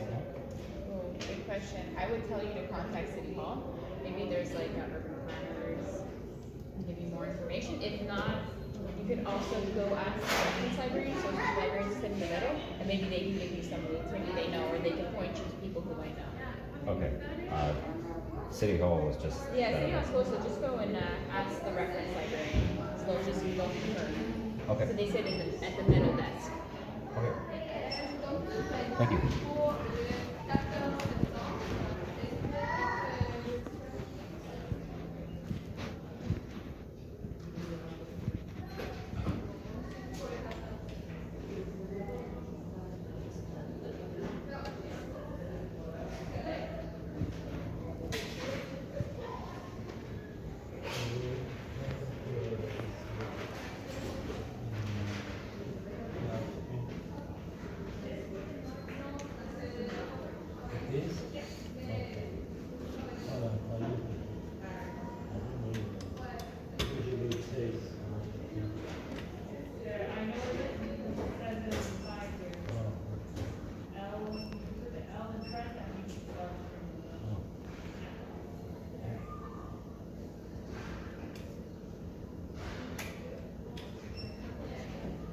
Hello. Sorry, the front desk just directed me here. This is the resource center? Great. I actually happen to be an analytical neuroscientist and in that sociological researcher as well. And I was wondering if by chance you might be able to tell me a bit about the territorial layout of the city of Côte, mainly because I noticed, being from Montreal right now, where I've been staying, it's a rather small city, landlocked by it, and there's two off mainland of the municipality portions of the city. One very thin apartment complex corridor, and another portion of a very small neighborhood right by Hampstead. Is there any particular reason as to? That's a good question, actually. I noticed that too as well. It might be in our local history page. Let me just see again. And you're open tomorrow? Till what time? Okay, thank you very, very much. I want to try to come around 1 o'clock, around 1 o'clock. No, thank you. Thank you.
does it by chance say who the development company of the house was, or the builder? No, it just says that it was constructed in 1939. Ah, I'm trying to think now.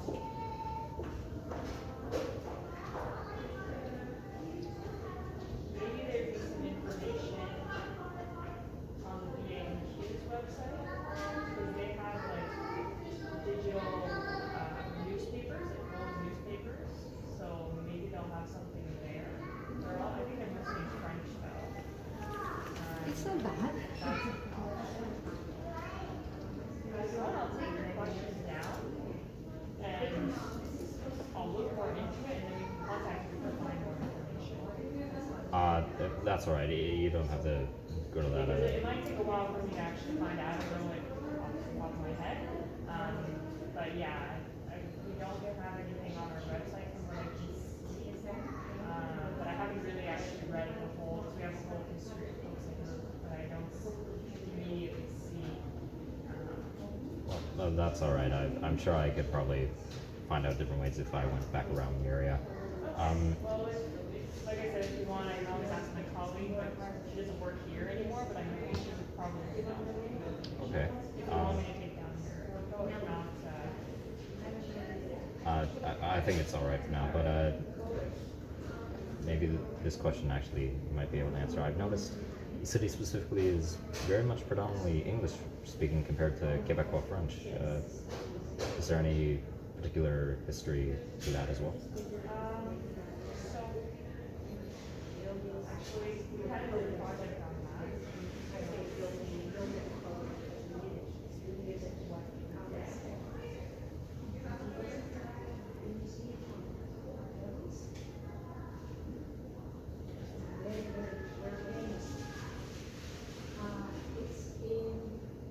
I know that for the West Island, the reason it's very Anglophone is because back in the 1800s when they built the railways, a lot of the British Anglophone people started moving towards the west, and that's why it's a very Anglophone community. But I don't know if it's the same thing for Côte is a bit different. I'm trying to find, we did like a research on that, and I was focused on the West Island. My colleague was on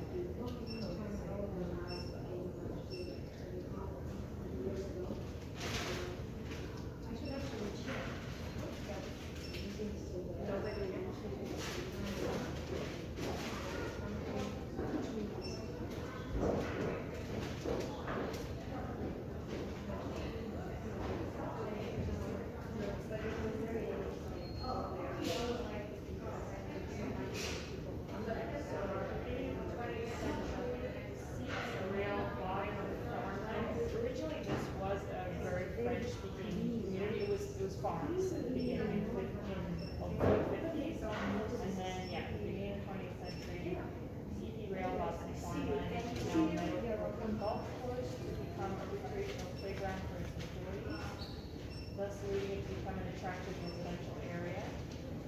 And then they approached the farmers to sell their land. The developers realized that the employees would need homes, so they bought up the farms. Began building homes and attracting many families, particularly those who were English speaking and those who were classically Jewish. So it's a very big Jewish community here. So I guess once a few of them started moving in, then they all started coming. And then predominantly Anglophone families started moving in the surrounding area. Westminster, Wolseley, Hudson, and Smart became known to residents as the Village, which had then become an Anglophone enclave within CSL.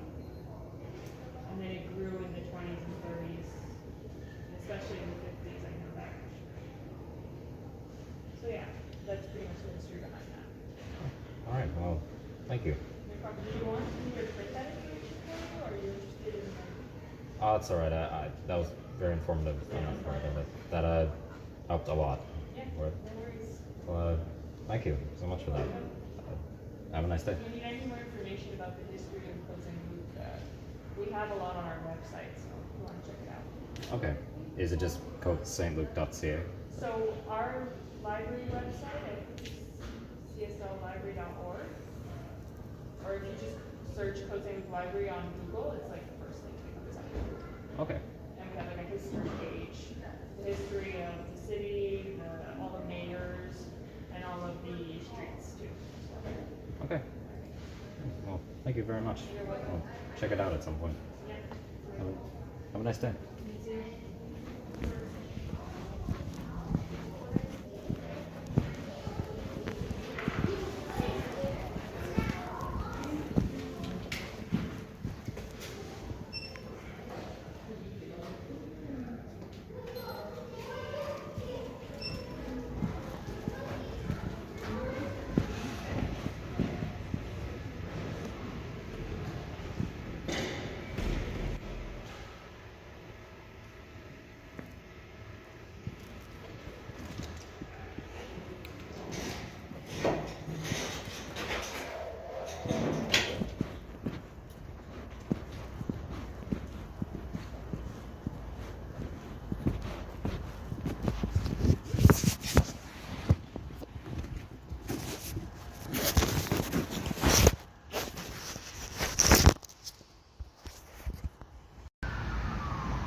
Yeah, I tried doing that. Yeah, I did. I said, well, what do you get out of it? Okay, and then what? Then what about the next day? The next day?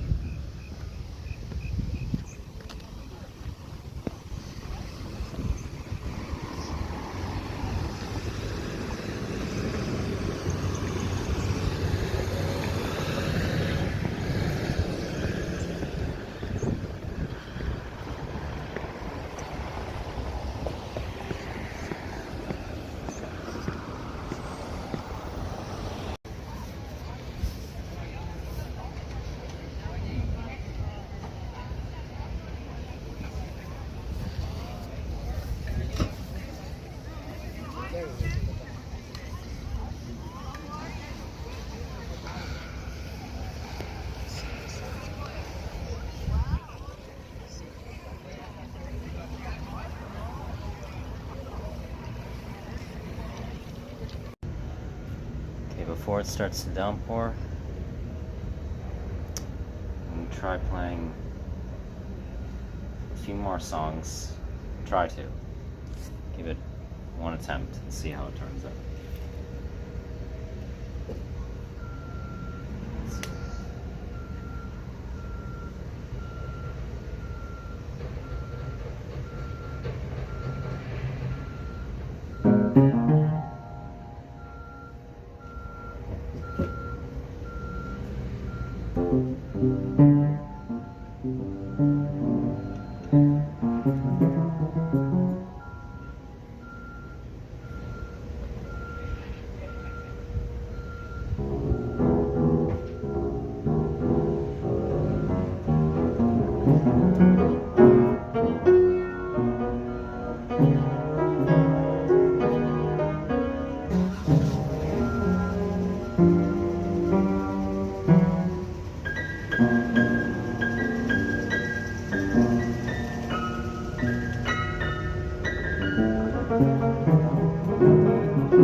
An attempt at Cohen's masterpiece from BioShock that, well, if it even remotely resembled it, I butchered the hell out of it. It's for a BioShock 2-bit piece of music.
attempt at how she sees the world from BioShock 2.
That was an attempt at a portion from Everyday Struggles by Biggie Smalls.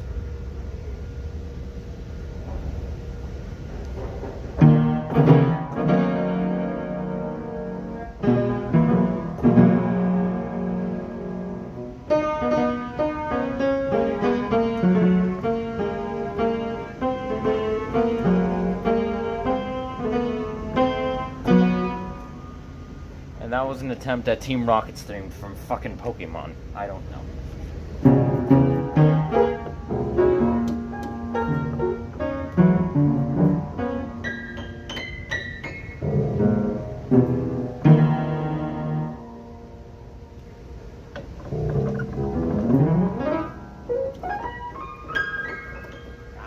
Ow, that hurts. That really fucking hurt. And that was gibberish. So, yes, forgot to mention, the park that I was staying in last night is named after Prime Minister Pierre Trudeau, the neoliberal fascist who performatively pretended to care about cultural unity between Quebecois and non-Quebecois white ethnicity, and utilized said performativism to wiggle his way into fucking politics as part of the initial Liberal Party to get into high executive office, as he did, and write in laws that benefited mega corporate oil companies in Canada during his time. You know, the Trudeau family, many people don't know, made their fortune off of initially being apparently a garment franchise here in Montreal. Well, in Montreal, not here. This is Côte St. Luc still. And then later developed into, I don't know how they went from fashion garments to this, but became a gas station construction and operation company, and had more than 30 locations across the greater Montreal area. Massively expansionist.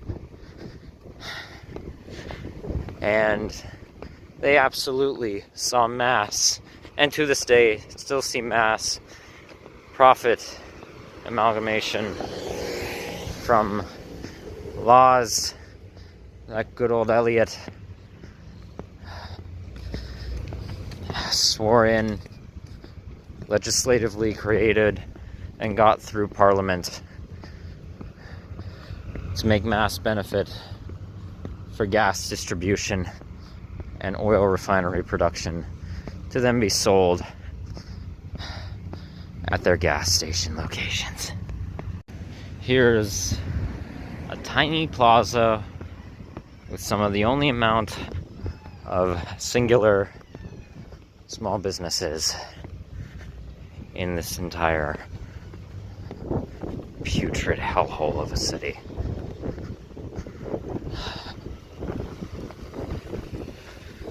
Okay, in terms of,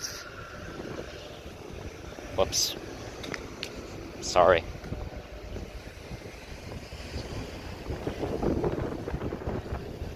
terms of my running theory as to why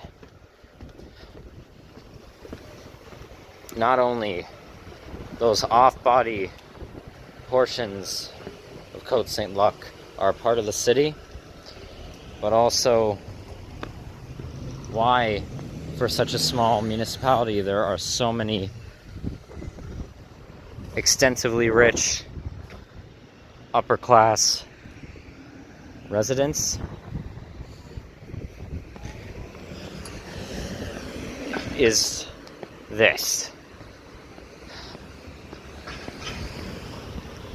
Given the fact that, from what you will have heard in the audio when I was at the library, what the resource librarian was able to tell me about a certain rail company that had bought up land in southern Côte St. Luc, which is now a private golf course called Meadowbrook Golf Course, and then was able to convince farmers around the area to sell off their land into, well, the hands of the private company. Somewhere along there, when more and more people started immigrating to here, and those of more apparently Anglo-Saxon and religiously in the 1950s, Jewish and Jewish European families who were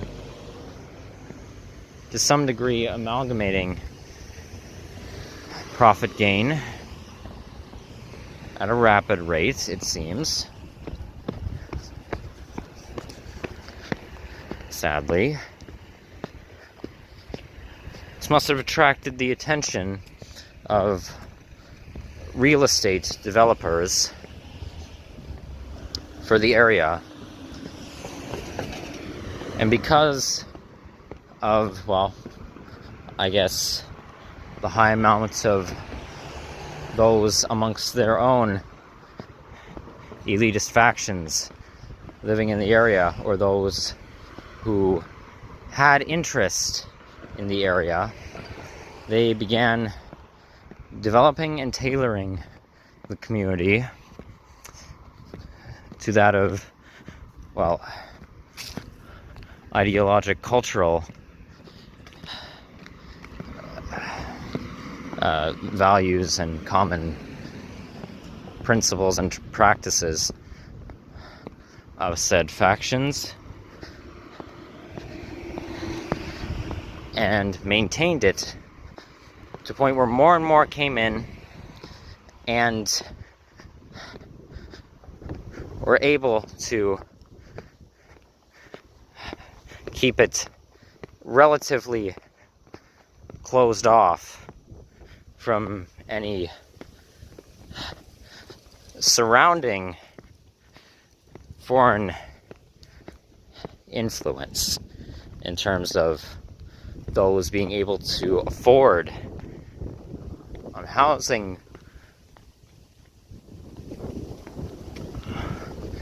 in terms of housing value and pricing to live here. We're able to keep those of the riffraff and the unwanted away, primarily, except for, I guess, well, whatever was obtained of the eastern section of Côte St. Luc, which is a very, very small portion of the city. It's practically is just part of Montreal, given the similarities between that community and the western half of Montreal West. But anyway,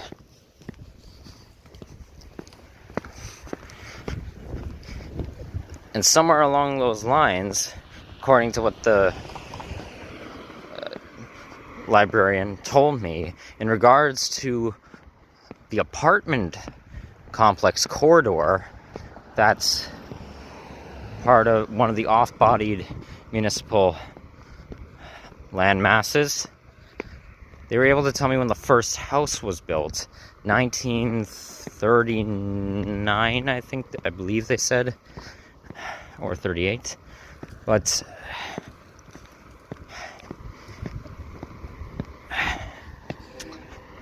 either way, so in that area, which in terms of the Hampstead neighborhood, now a neighborhood, is also extravagantly expensive and upper class.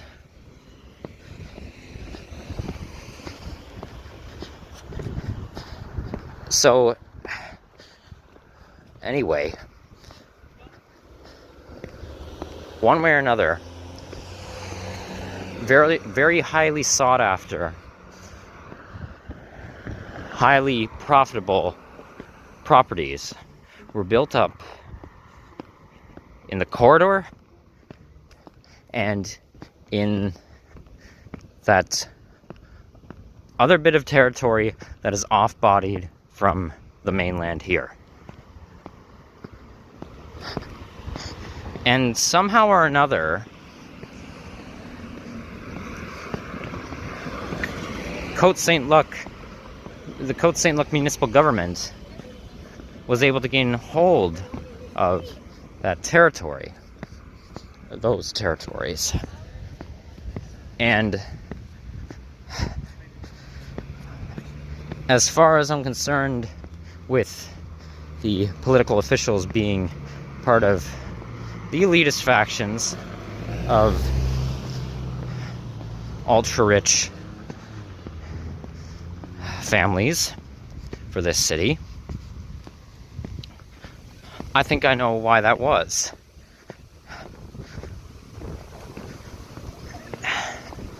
So,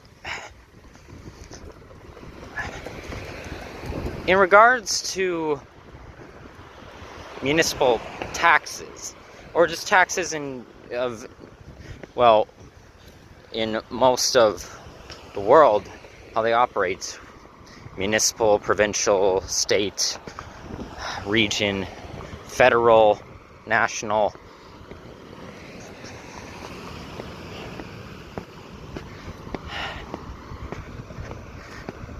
What is often cleverly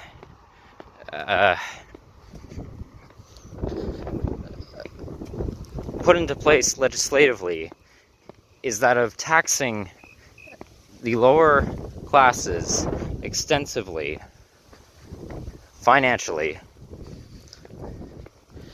for the purpose, the so-called purpose, of keeping care of operations such as public transit, communal infrastructure, roadways, certain funding put into private building structures, public displays, parks, healthcare.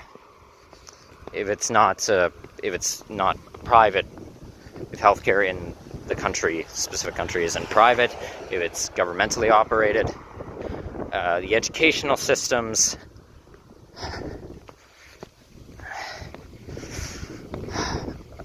any needed hydro repairs, again, controlled by private organizations and companies. Religious protections, places of worship, and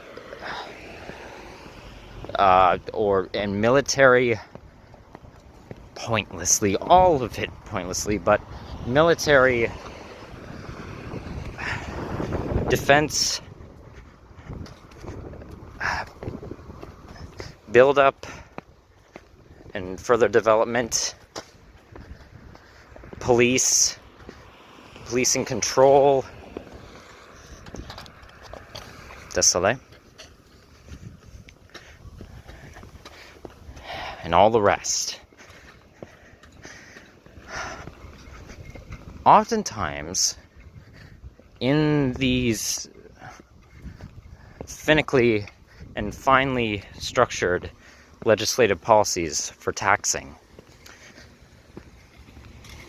How much, particularly, is also highly dependent on the administrative geographical landmass of, well, a divided portion of land. A municipality, a province, a state,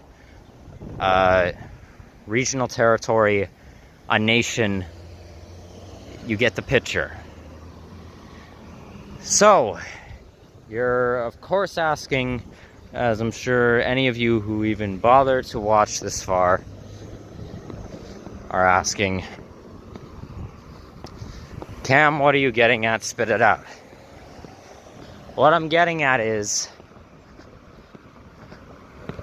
so many ultra-rich folk who no doubt are chair executives and high importance branch executives and board members of corporations, and are also, or politicians who are highly influential in administrations, governmentally,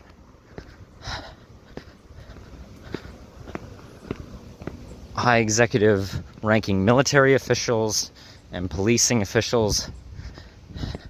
They live here in places like Côte St. Luc because of lower property taxes.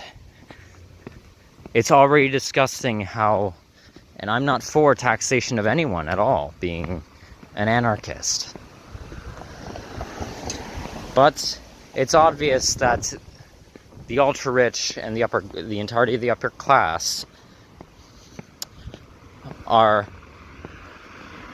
legally given very lax taxation requirements on their financial income, most often because of the excuse of helping to progress and maintain economic stability, or they'll come up with some other bullshit along that lines.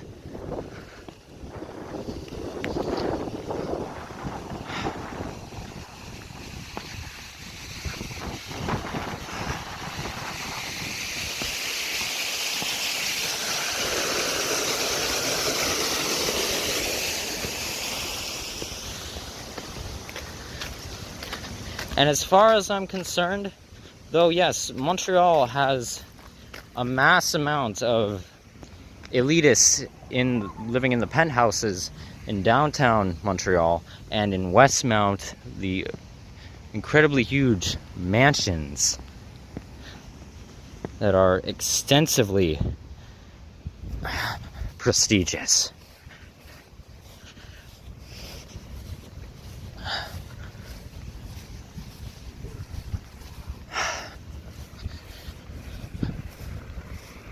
Given what I saw when I was living in Laval, Quebec, and how little pseudo-segregation there is, how many communities in northern Laval and northeastern Laval and in southwestern Laval are extensively wealthy, and situated right next to highly impoverished communities.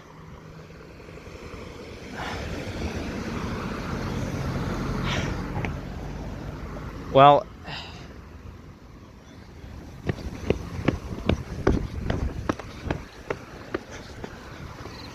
and given what I'm seeing here in Côte St. Luc, and from what I also experienced in Lachute, Quebec, it's municipal structuring. I don't doubt that many of the elitists of Montreal who operate and own mega companies live here in Laval, Quebec, and in Lachute, probably as far as Gatineau as well, and in other places in Quebec that are smaller size-wise, because Laval is the third biggest city in Quebec, but it's smaller than Montreal overall. Doesn't take up all of Jesus Island.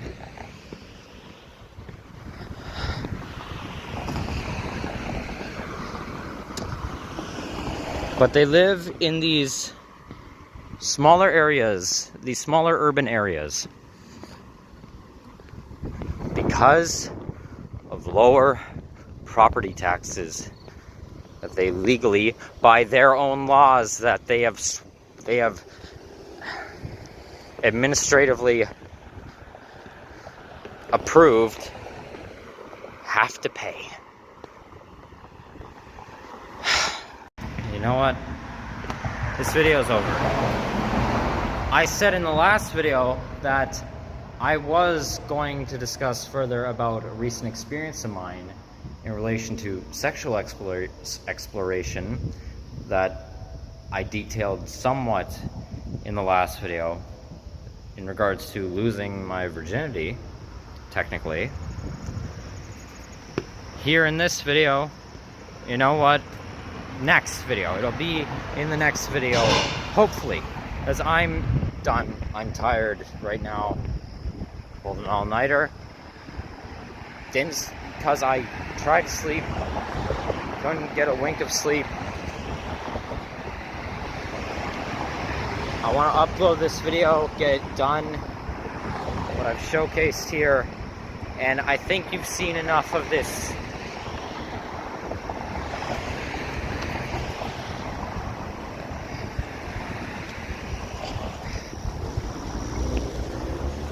This delusional,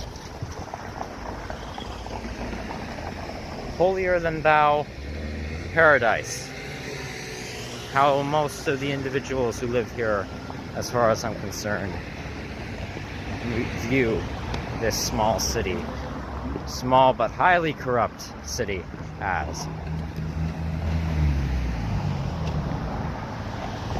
And I want to get out of it.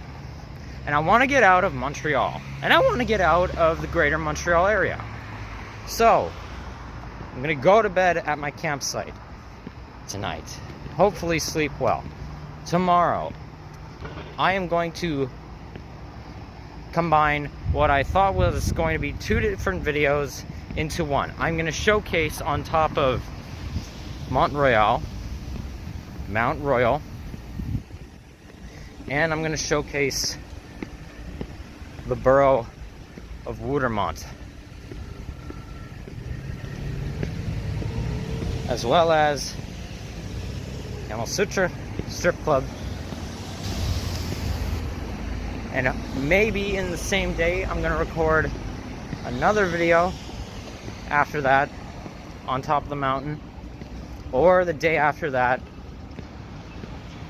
because I'm once again in a place longer than I wanted to be.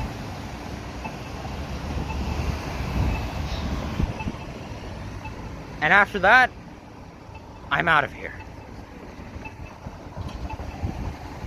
And as I'm going out of here, I'm going to record a short video, which I have not done in a long while.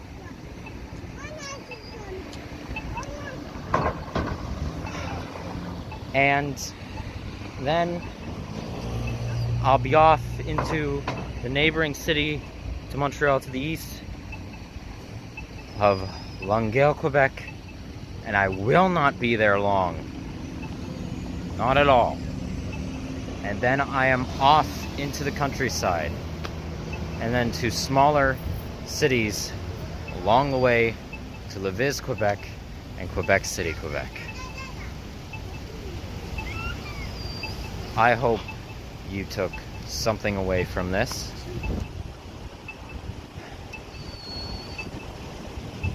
Because there are many days I wonder why I even bother trying to make these.